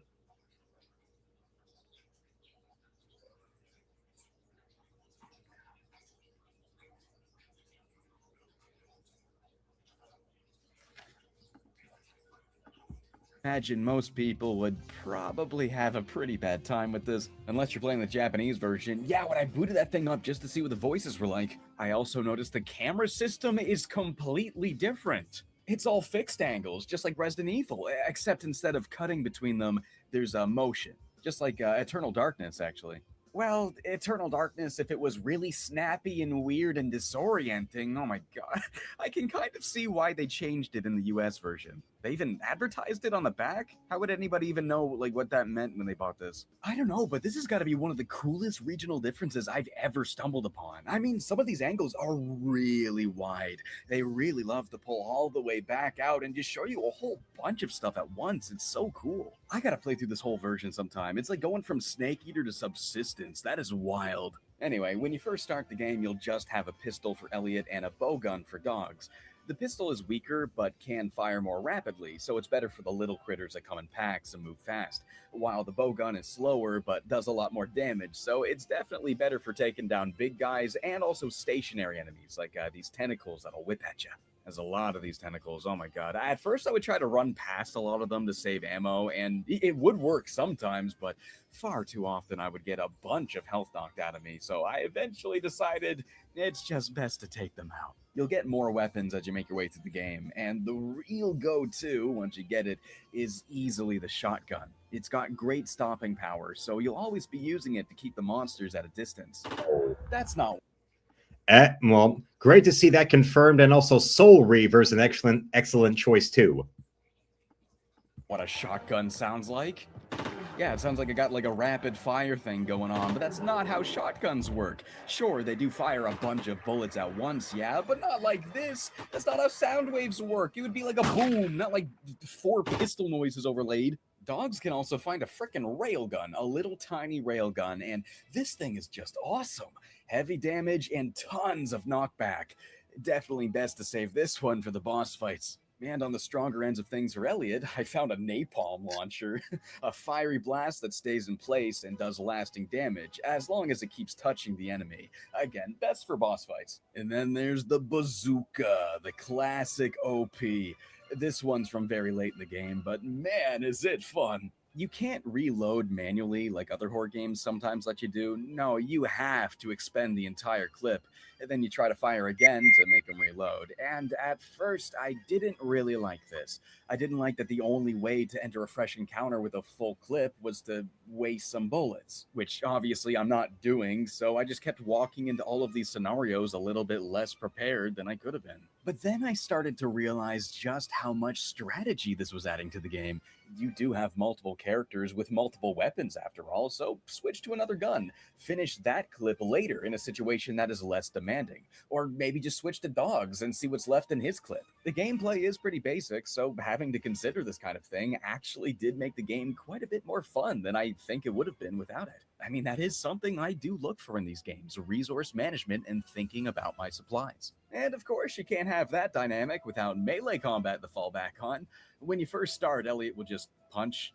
Not very helpful at all, but pretty soon you'll be able to buy an axe. Just like the ranged weapons, there's no readying the weapon. No, you just press the Y button and he'll pull it out of nowhere and start swinging right away. Well, you got a 3-hit combo. The third swing always knocks them over, so the trick is trying to position your character where you might probably not get hit and really try to get the timing to line. And hello to Nick. Nice to see everybody welcoming the man in on his break right here as we are in the middle of page 17.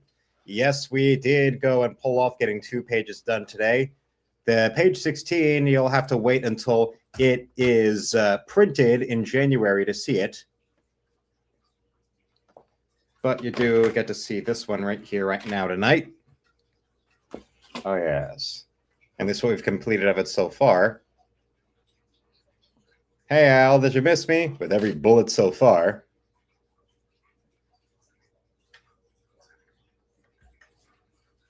As well as we're looking at this review of the Sega Dreamcast Classic Blue Stinger. Sega Dreamcast, a game taken from us too soon. Up. Ooh, it takes a lot of practice, and I did get knocked around a lot, but if I'm being honest, I really like this. I really like this. Shoostin is always going to be the better option, obviously, but getting close and personal is just challenging enough. You're probably going to get hit going in there, but you can get good at it, and you can get good results with some skill and also some luck, too. You're actually reading every situation and deciding whether to take that melee risk or to just play it safe, pull back, and spend your resources instead. I really feel like it's got the perfect amount of unpredictability, too. No matter how confident I ever got with this melee, there would still be times where I took a bunch of damage and really just wish I pulled out the shotgun instead. You'll also unlock better melee weapons, too, as you go along. At a point, I found this huge-ass stun baton. The noises this thing makes! What is with this game's sound design?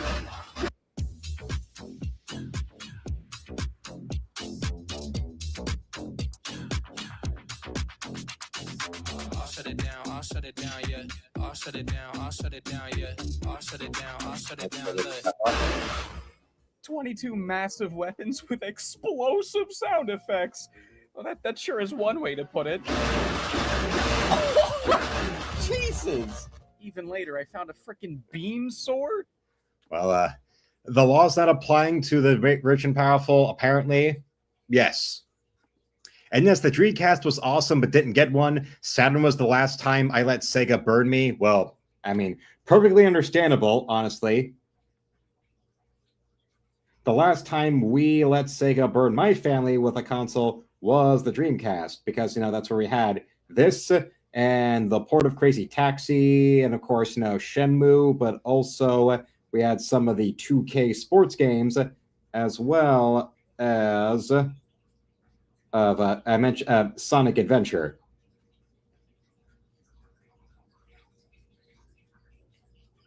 But we did not have the Ring Terrors Realm to play. Maybe around Halloween, I'll show you the review Spoonie did of the Ring Terrors Realm.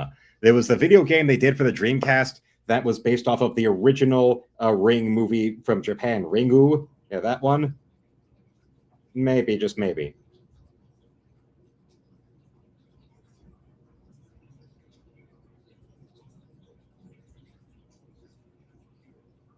The Ring Terrors Realm.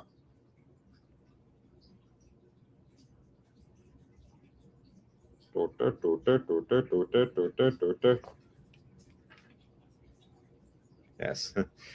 Fiona always having people in her crosshairs. Except this time, it's just a portrait of a Spanish merchant. A portrait that's framed by feathers. I wonder where the feathers came from. And there's also a little feather quill on the desk in this study. Where do the feathers come from? And Weatherman liked Sega more than Nintendo, but you're right, Nick. No love and respect for their fans. Correct. And when you burn the fans one too many times, you wind up like what Marvel and DC Comics has been going through with burning their fans and alienating their fans and all that. Although credit where it's due to Sega, it was just bad business decisions. It wasn't, a cultural Marxist-fueled malice aimed at a world that dare not vote Democrat in perpetuity.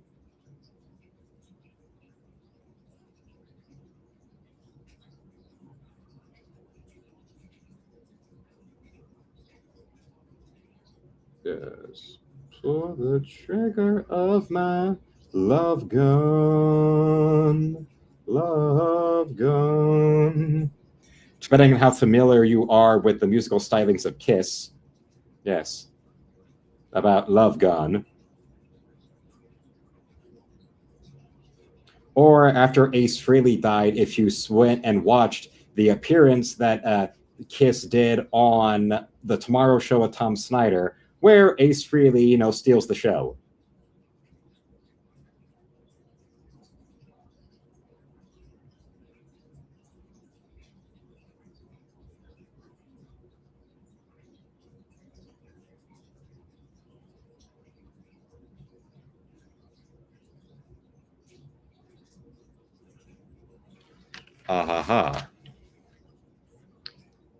And is that Fiona aiming at it? The feather portrait? Well, it's not that she's aiming at it. It's more figuratively speaking. That is where the information she's been looking for has been hiding this whole time. The blackmail information that she has been looking for is behind this portrait. Hence, cracking the safe here and this here, but this whole bottom 2/3 of the page being done just with panels, just with the art, not with any text. And yes, go blue right there because, well, Michigan beat Ohio State in a men's hockey game earlier, so that's always fun. What? Usually you go from a kitchen knife to a metal pipe to a chainsaw. No, here we go. Axe, cattle prod, lightsaber. It's not even a bonus weapon. This isn't like beat the game and get the weird, funny, overpowered weapon as a joke. No, this is just one of the regular weapons you find on the normal playthrough of the game. But you want to know what the most absurd thing about this is that it's not even the craziest thing in the game. What about Dogs' melee weapons? Like, remember, if you finished Silent Hill, the first Silent Hill, you then could go and on the second play find the samurai sword. Or in Silent Hill 3, where there you can go and get for Heather the parody of the Sailor Moon costume.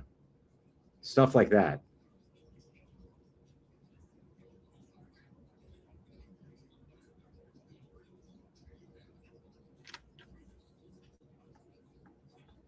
Are you ready for these? Well, firstly, he gets a cartoonishly big club that has a really long wind-up and hits as hard as a ton of bricks. That's kind of silly, sure, whatever. But I'm not talking about that club. I'm talking about the t-shirts. So I just walk into the safe room, and on the floor is a shirt. A karate shirt. What the hell is this? Where is it? I'm looking for it in my items, and I do not see it anywhere. So that's kind of weird. I kind of forget about it. But later, I just happen to be looking at Dogs' weapon screen. And there I see karate shirt. What are you talking about? How the hell is a shirt a weapon?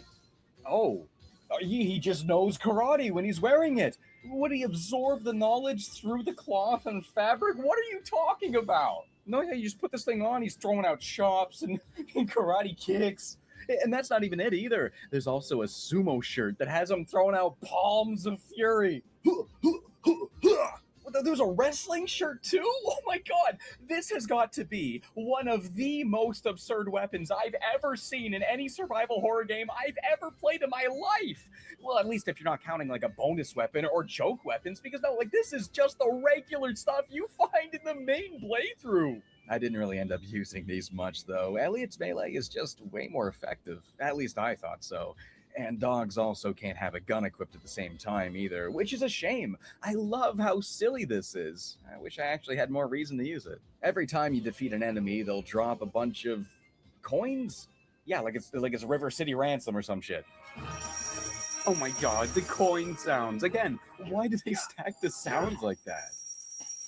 Once you pick up enough coins, or Kimra dollars to be exact. Ooh, Kimra dollars.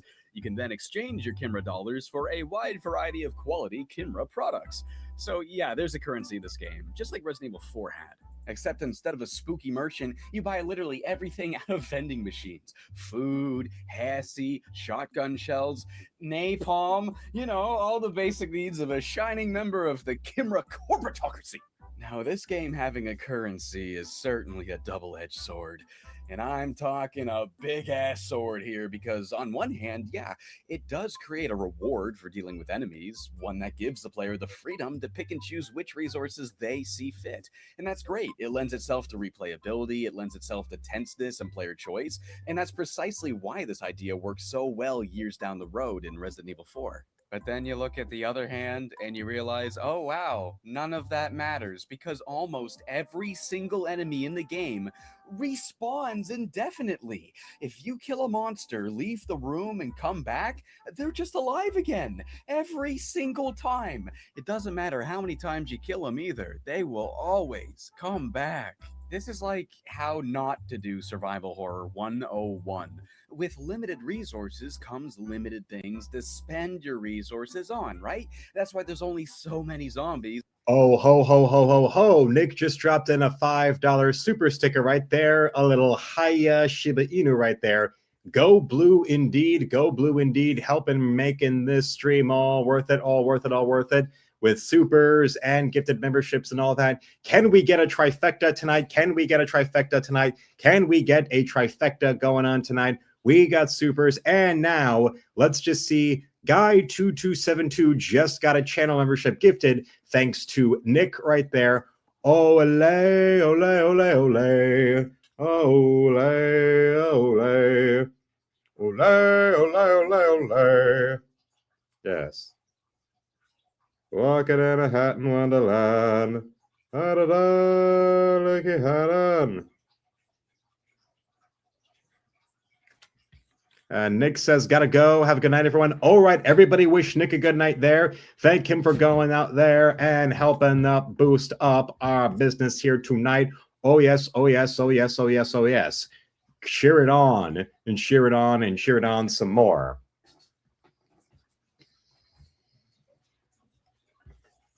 And yeah, but that's the way it was back in the day with some games. And have a good one. Oh, yes, indeed. Have a good one there.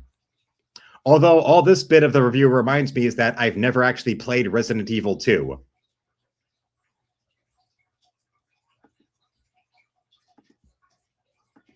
In Resident Evil. It's why enemies only respawn at select key moments in Silent Hill. It's why there's not an infinite amount of ghosts to encounter in Fatal Frame. So respawning enemies means two things. A, spending your ammo to remove a hazard from the playing field is not a done deal.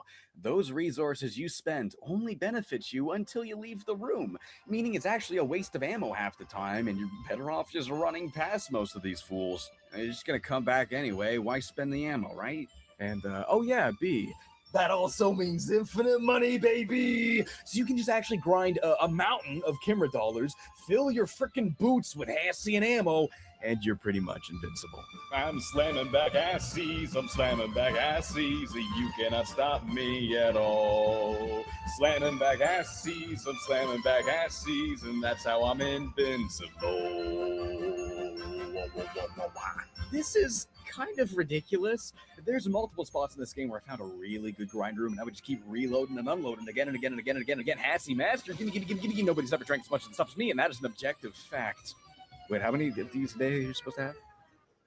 This is terrible game design, and it sucks so much too because they were so close. They had everything else here. A great conversation between the melee and the ranged that had you making conscious decisions about your supplies. You were trying to ration your resources and the save points. They were so perfectly spaced apart. It actually felt like you had to survive on your way to the next one. There was times I really didn't want to die, and the tension was there. It felt like survival horror.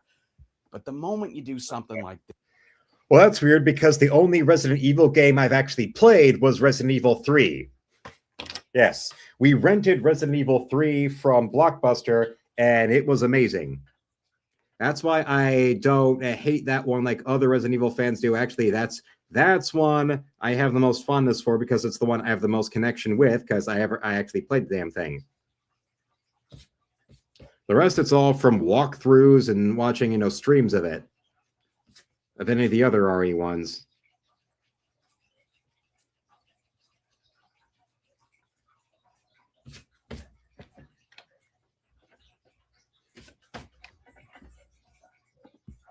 the second something like this becomes exploitable, all of that goes out the window. That all gets completely trivialized. The stakes just kind of vanish the moment you don't have to worry about any of that. It's such a bummer because earlier on, before I could just become Mr. Invincible, I was actually thinking about what I was doing all the time. Like these little guys here, for example, they are a pain in the ass to deal with. But in this room, I was thinking, well, I gotta push that block. Can I get through this room? Can I do what I have to do here without getting close enough to get their attention? I was actually stopping and looking around and making a decision. I really enjoyed carefully taking my time and whittling through slowly in a way that was making the best of my resources. But that all completely vanished the moment I realized you could just easily get infinite healing items and ammo. God, it's almost as bad as Kuon was. I guess there were still some moments I found myself running low on stuff, and I did have to be careful, and the tension was there. The tension of, oh, can I please get past these guys without dying? I need to get to safety. Wow. But Weatherman says, I've only played 1 and 2, so do you recommend RE3, Luke? Yes. It's more action-packed, and the lack of having the 2 different characters to choose from, like the first 2 games, is made up for by some major moments that affect the story, where they'll freeze frame and give you a one or the other choice. So they have a sort of choose-your-own-adventure style mechanic with major story components that make up for the lack of not getting to choose between one character to play or 2. Like with Jill and Chris in the first game, and how they built on that with the second game, where you have the A and B campaigns, where one affects the other depending on if you play the first playthrough as Claire or Leon, and then the second one as the other one you didn't choose first. They make up for that with how, you only play as Jill, but there's certain moments where then you really affect by having to make a choice of what is your decision here or there. Weatherman says, okay, I'll get it when I get a chance. Good choice right there. And also, if you didn't like what happened with the RE2 remake and the new Resident Evil game, where you don't like them over-abusing the game and story mechanic of big lumbering monster hunting you as a major plot, well, you can either hate RE3 for introducing that into the franchise, or you can go and look back at Nemesis in RE3 and see, oh, that's when they did it well. It was great when the game did do that. But with an entire freaking cooler loaded full of Hassie strapped to your back and, oh, what's that? There's also 400 shotgun shells in there too? Well, it sounds like I don't really have to think about saving my resources at all. And that's so disappointing because that is an entire layer that I play survival horror games for. And it's just not here at all. And the other problem with this, of course, is that you could just grind early in the game and get the late game weapons right away. Once again, completely demolishing the balance of this game. But I suppose with how little the early game monsters do give you, it would take a long time. So, I don't know, it's weird. Like, you can do it, that is a flaw, but I guess it is inconvenient enough that most people... Like that one Resident Evil Survivor. It was like the last RE game that they did for the PlayStation 1, and it's just a POV game, a first-person shooter, and I think you play as Brad from the third game. Probably won't bother. Hassie, however, is cheaper than gum, so the healing item exploits are sort of difficult not to abuse. Exploits aside, though, I guess it is a pretty neat system. Well, it would have been a pretty neat system if it worked as intended. I do love seeing all of these things you can't get yet. It makes you excited to come back sometime and try something new. And it also gives the player, again, more freedom to pick what they want. And that can make each playthrough feel pretty different from each other, with different weapons each time. After all, there's so many of them that it really doesn't feel like you're expected to use every single one on a single playthrough. It feels like they're there to give replays more variety. The real big guns are locked behind this door here. Only customers with over 3,000 Kimra dollars in their pocket can enter. They even have these scanners that just detect how much money you have. That's a dystopian concept. Corporatocracies are awesome, dude. You get to live here and you can't go home when things go wrong. Let's go live on Mars! While pretty much every weapon in the game is purchasable somewhere, you are able to find a lot of them just hidden around for free. I already mentioned the shotgun from that optional quest, but there's also a Gatling gun for dogs, too. This one's being guarded by a giant hermit crab thing. Whoa, it's using a military truck as a shell. That is badass. You can kill it if you want, but you actually don't have to. You can just lure him away, push the boulder when you have enough time, and then it's just a short hike around the arena. Just make sure you don't run into this tentacle here because, the camera's still trying to look at the boss, so you can't really see where you're going too well. Most bosses aren't optional, though. You'll usually have to beat these things in order to get a key item or something. And these boss encounters are real weird. There is rarely ever a cutscene that introduces it or makes you aware that you're walking into a fight. No, most times you just walk in, you see a health bar, and it's like, oh, there's a boss, I guess.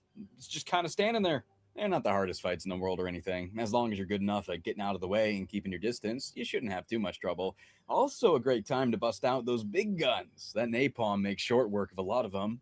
Granted, you can time the explosion carefully so the fire lands in the spot where it'll do as much damage as possible before it goes out. I love trying to maximize damage with as little rounds as possible like that. Like, this game sometimes does do that quite well. Decide to lead. Enroll in ROTC to become an Army officer. What's going on, everybody? Welcome back to This Week in the Rippaverse. We've got 3 new books dropping into our list. Weatherman says I never played the remakes. Well, then you're actually, I would say, except for the Nintendo GameCube remake of RE1, honestly, it's really, you're not really missing much. You're better off just finding like a remastered version of RE1, 2, or 3. Honestly, if you go to like a Steam or you can find like a used copy of them, you're better off going with the original PlayStation RE1s, and also Code Veronica, that one that was also on the Dreamcast that nobody played. System this week.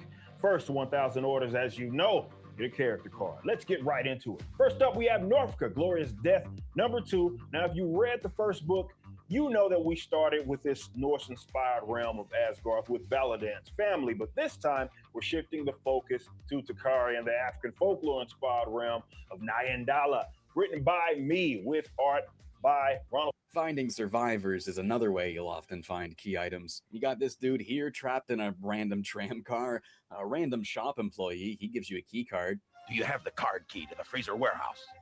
Who are you? Oh, the little girl in the arcade. She's probably the most interesting example of this. If you approach her, she just cries about something called Gaily. Gaily! Well, the only thing to do in here is play this shooting gallery arcade game, and yeah, you just blow it to bits with real-ass guns. It still considers that a win, though, so cool! Then we get a giant plush as a prize. Oh, this is Gaily. Merry Christmas. Gaily! Where are your parents? I don't know. I actually found a little bit of Gaily lore in the instruction manual. Apparently, it's from a show called Grumpy Gaily and Weepy Gary. You're good looking. I'll give you a Christmas present. Did her brain blue screen? What happened? It's Christmas Eve. Does anybody want to see the Angry Video Game Nerd review of Resident Evil Survivor? We can show that. Let's cut to that. Yeah, like I said, that one with Blue Stinger really goes on.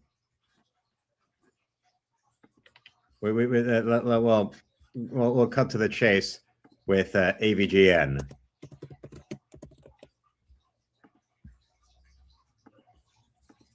house herbs. You can combine herbs.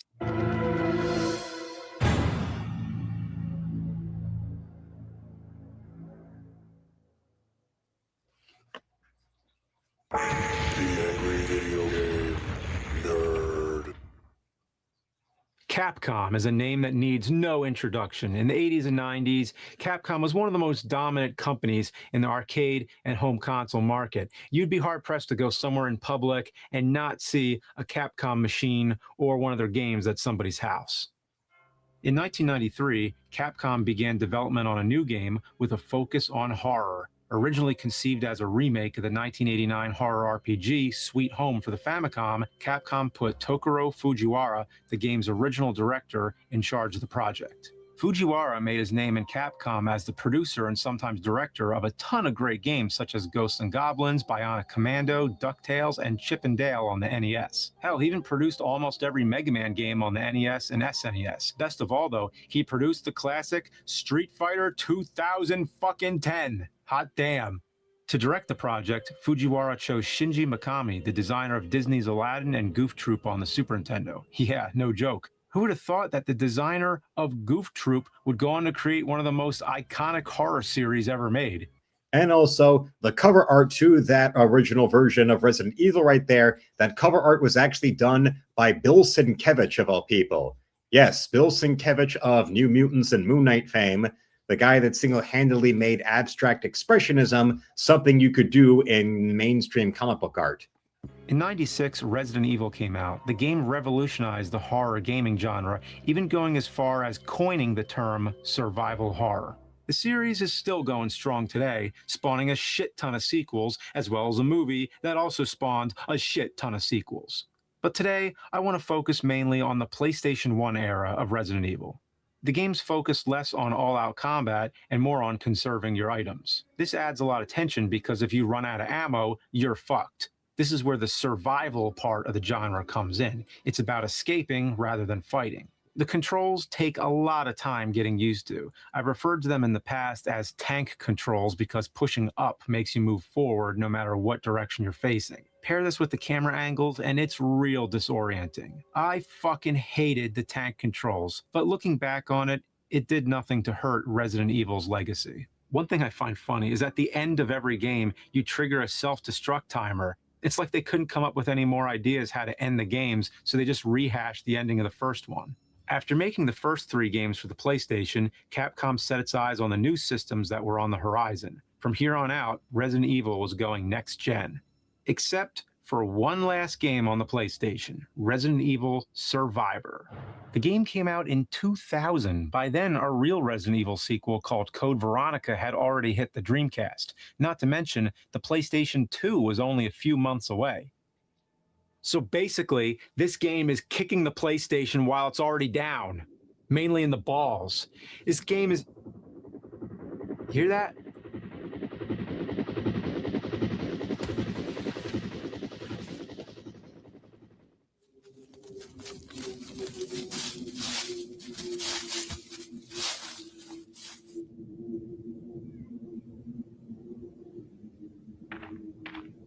Hey, who are you guys? And why are you in my yard? Hello? Hello? Hello? Hey! Come here!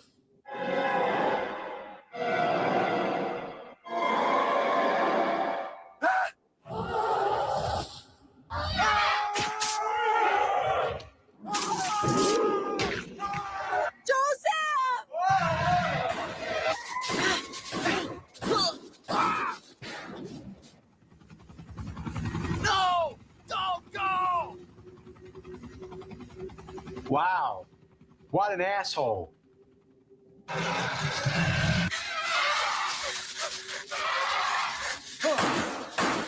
Jill, run for that house! Yeah, fuck that. I'm going home. Make it Vegas almost anywhere. BetMGM Casino. Make it legendary. Taste our world. Celestial Seasonings Tea.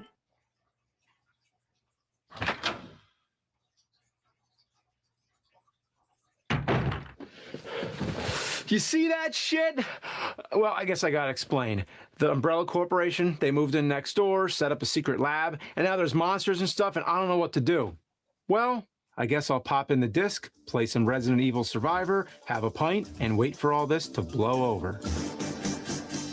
How's that for a slice of fried ass? So here we are, Resident Evil Survivor, the turd of the series, the unplanned turd when Capcom shit their PlayStation pants beyond any hope of cleaning, so bad they had to throw it away. The game starts with a wall of text that takes forever to scroll. Even if the narrator doesn't have the patience to wait for it, he reads most of it before it even hits the screen. Wipe out the entire city. However, this was not the only location where an outbreak occurred. Then the cutscene starts, and man, is it ugly. Just look at the intros for Resident Evil 2. At the time, these looked great, and this came out 2 years before. So this guy's seen...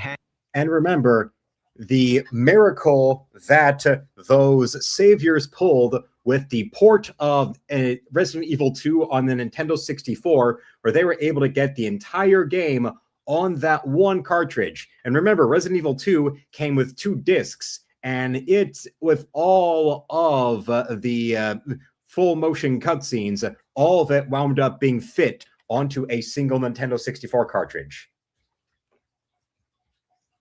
Weatherman says he never played this, but he used to laugh at his brothers cursing over it. Well, okay. I can easily understand that and relate to that, except we did it over Mortal Kombat. Hanging from a helicopter, falls off, and the copter crashes. Then that same helicopter shits another guy out. Seriously, look at this. The helicopter's on fire, and this dude just shoots out like a turd with an explosive fart behind it. And there's your main character, Helicopter Diarrhea. What a lame character. He looks generic, and his clothes are that particular shade of mold-covered shit green. Man, how many times can I talk about shit before I even played the damn game? So the game starts, and it's in first person, which seems like it would be awesome.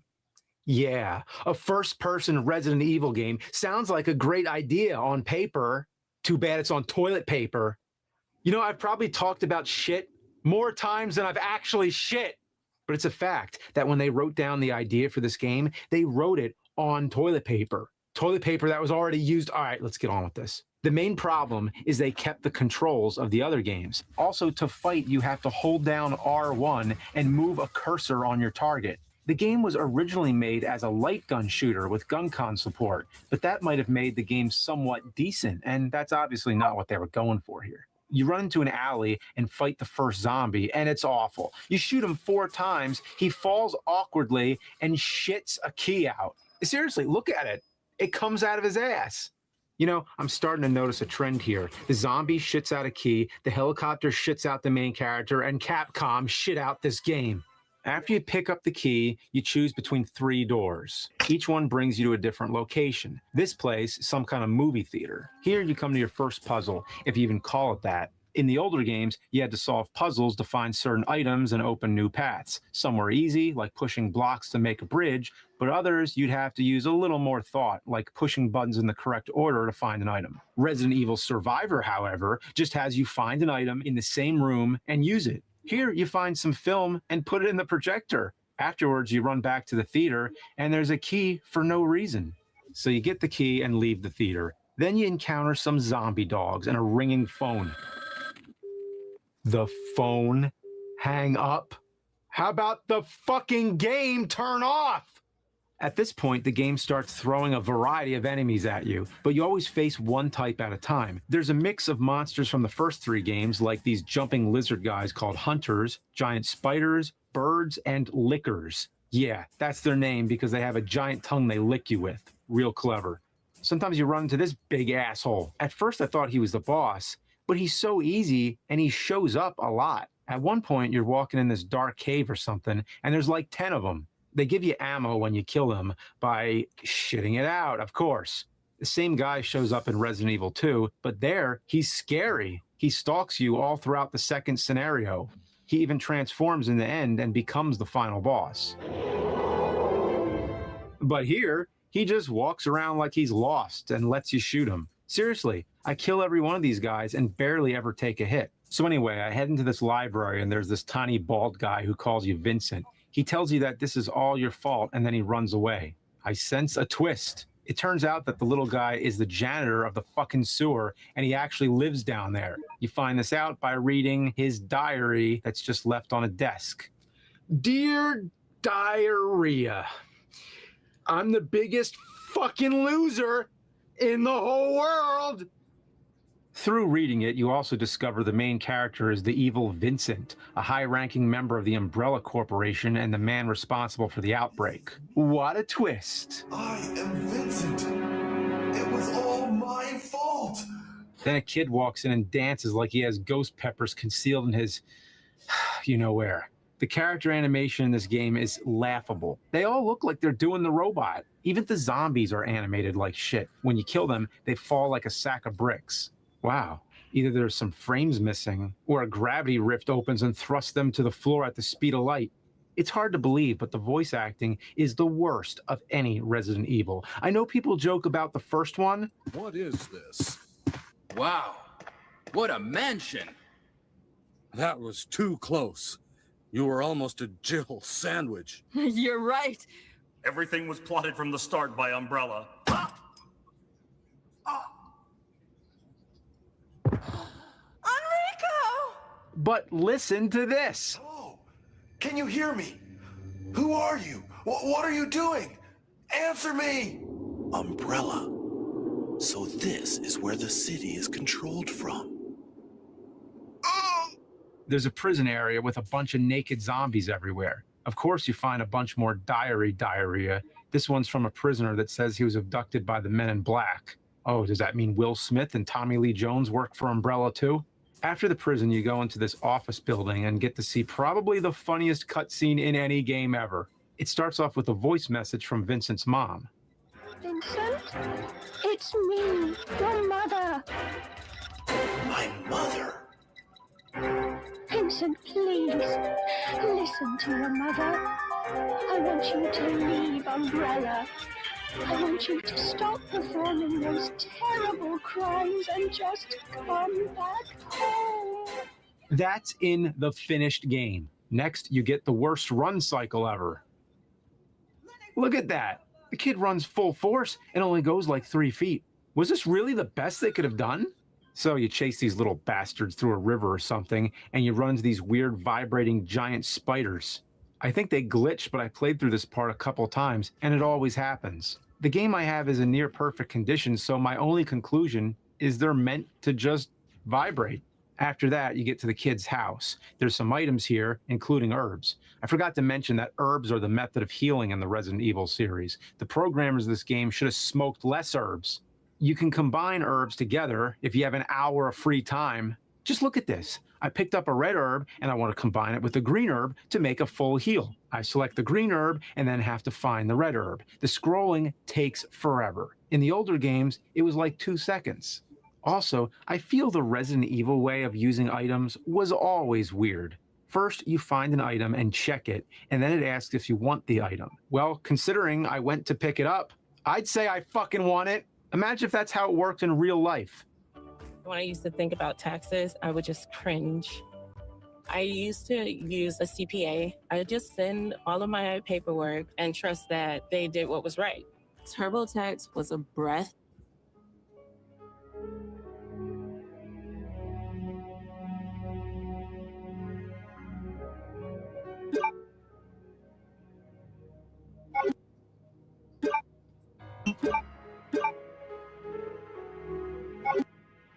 Where the fuck did my beard go? When you get to the kid's house, you find the girl hiding in a room. It turns out the boy went to the Umbrella factory, so you have to go find him. How he made it there is beyond me, because there's all kinds of hunters, dogs, and those big trench coat bastards. The Umbrella factory has some of the worst music I've ever heard. And Resident Evil's known for having great music. It's creepy and unsettling. But this sounds like somebody bought a $2 Casio at the Goodwill and threw it down the stairs.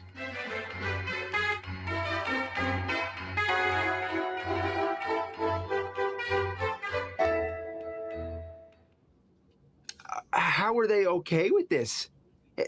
Was there any quality assurance? So after running through a ton more monsters, you find the kid. He's being attacked by a hunter monster, so you shoot it.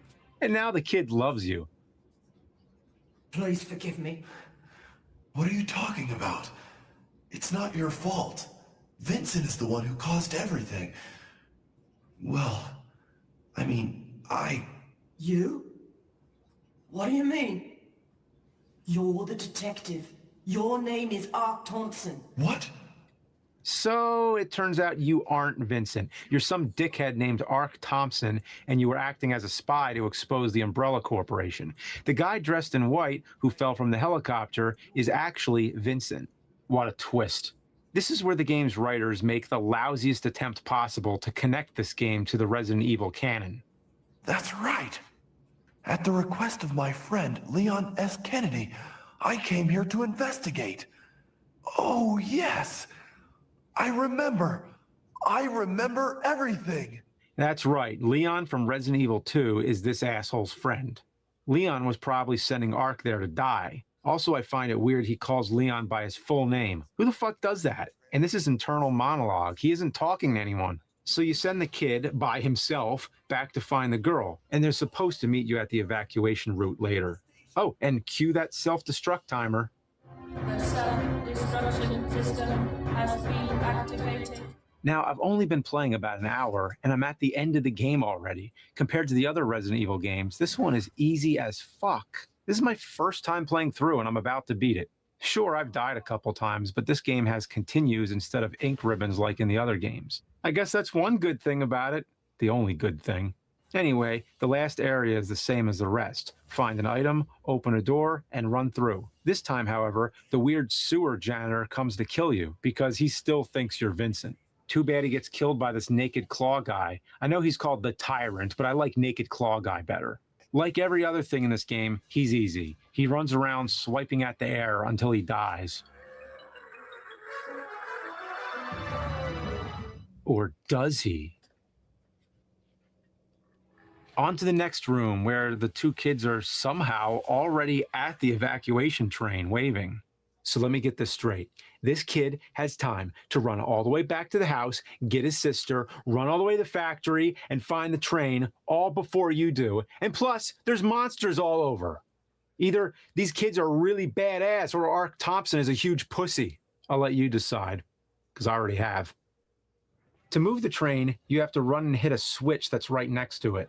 This game just keeps going halfway with its puzzles. Why even have them? This is yet another fetch quest on the large dung heap of other fetch quests throughout the game. So you run to one end of the room, then run to the door and get to a helipad. But watch out, the Naked Claw guy from before is crouched on a rooftop like fucking Batman just waiting for you. He jumps down and the final boss fight begins. All he does is run around with his mouth open and swings at you. It's terrifying. Oh, sorry, I meant embarrassing. As long as you keep walking backwards and shooting, he can't hit you. What a joke. Shoot him enough times and his shoulder eyeball grows or something, and then he gets bigger. So now it's the final battle, which isn't much different from the first final battle. You run around, shoot him, he dies, or does he? You get on the helicopter, everything seems good, and you fly away. The end. Or is it? No, the monster somehow gets to your helicopter after you fly 1,000 feet up and the entire fucking island explodes.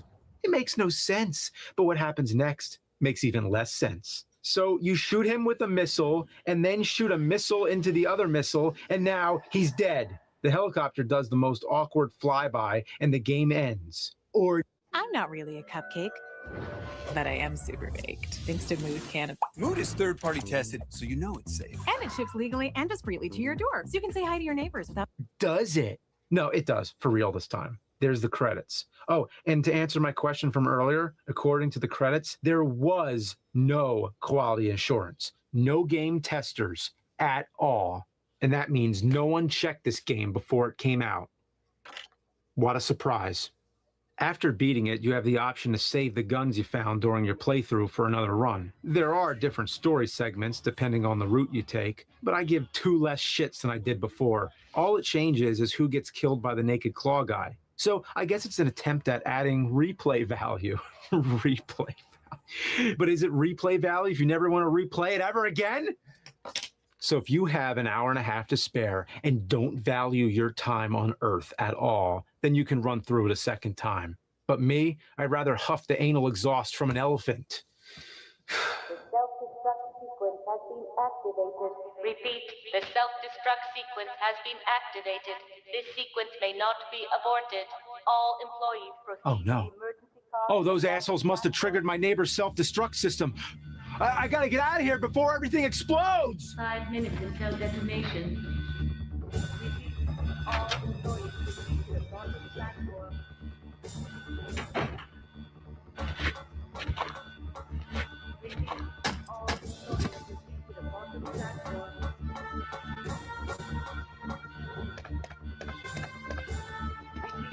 All employees proceed.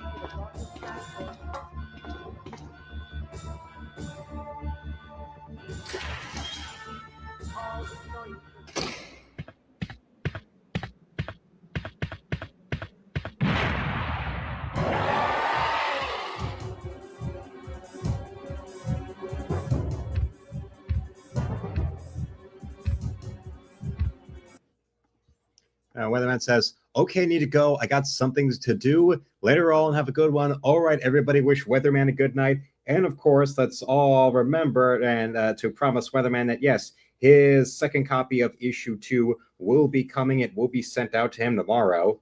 And I apologize for forgetting about sending you both. I have no one to blame but myself for that. And it is up to me to go and make it up to you tomorrow.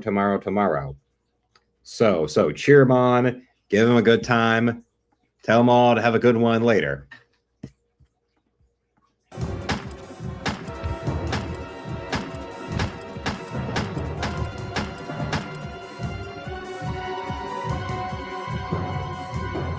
Hey, nerd!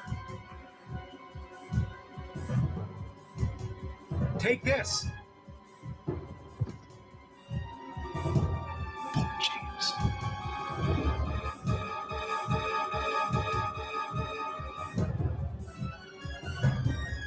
Yes, I want to fucking take it!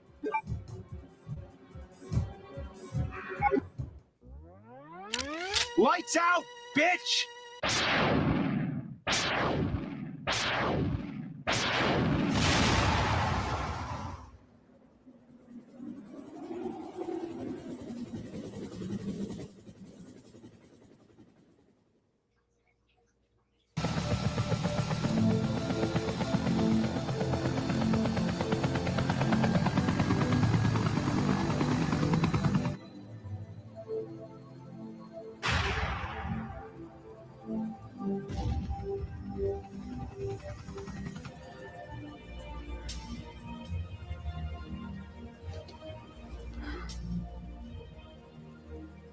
Oh, good. You made it out too.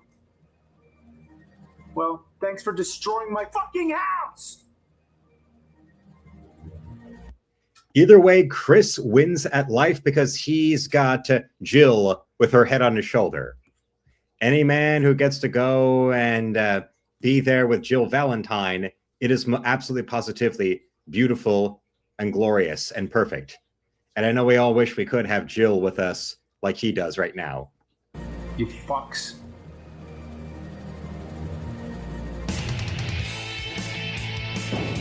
Chris Redfield.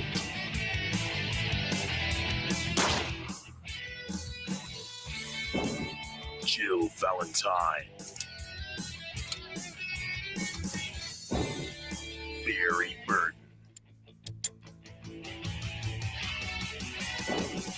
Rebecca Chambers. Albert Wesker. Nerd.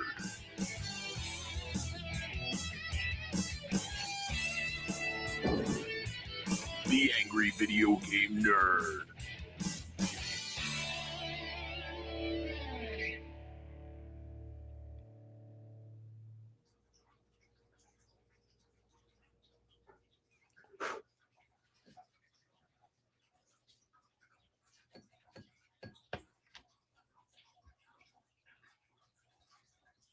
Comfort Keepers in-home caregivers know that every senior has a story. Like Linda, who loves art and finds inspiration outside. So her Comfort Keeper makes sure Alzheimer's doesn't stand in her way. Visit comfortkeepers.com to learn how we can help your loved one's story continue.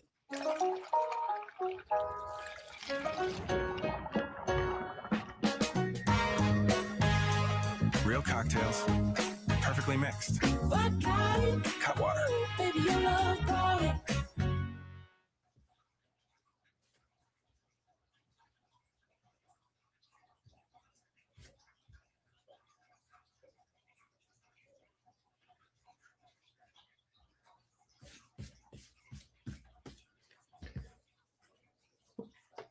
Oh. Yes, there we go.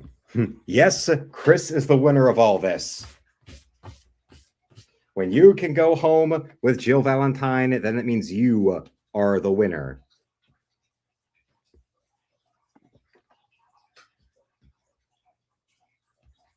And well, I can also tell you this about how the end of issue 7 unfortunately does not include a monster with a giant heart outside of its chest getting blown up. But you are going to see people getting their sins cleansed. If you know what I mean.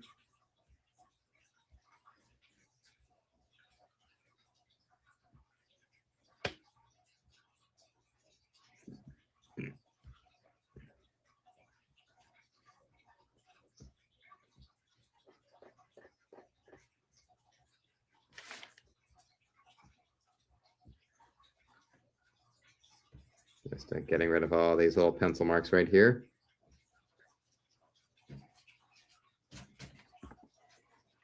Resident Evil 2 was forever's jam back in the day. Well, it seems I was one of those few people that had a PS1 that never played Resident Evil 2. I do not get it.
There we go, cleaning it all up. Just got to clean this. Everyone that went to an arcade played RE2. Well,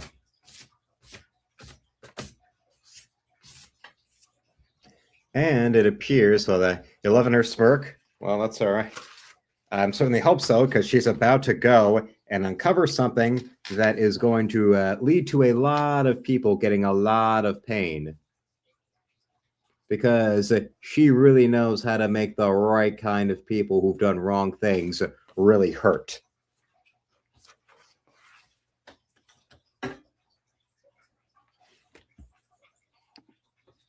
If you know what I mean.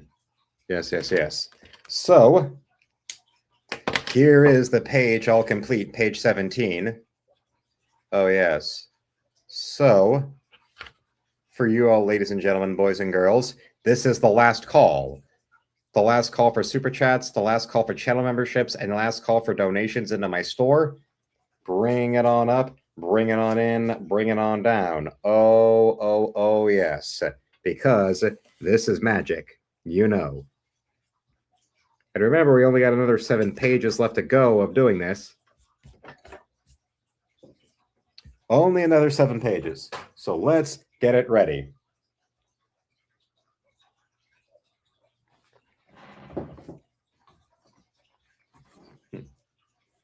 Yes, she is now on the verge of finding the truth, at least about this particular location and what it entails.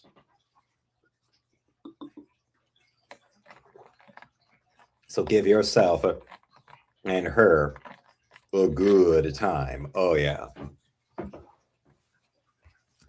So until then, I want to thank you all for watching. Subscribe so the channel will reach 10,000 subs. Become a member today and shop at my art store with the first link in the description below, where you can buy my art or commission me or support me with a donation.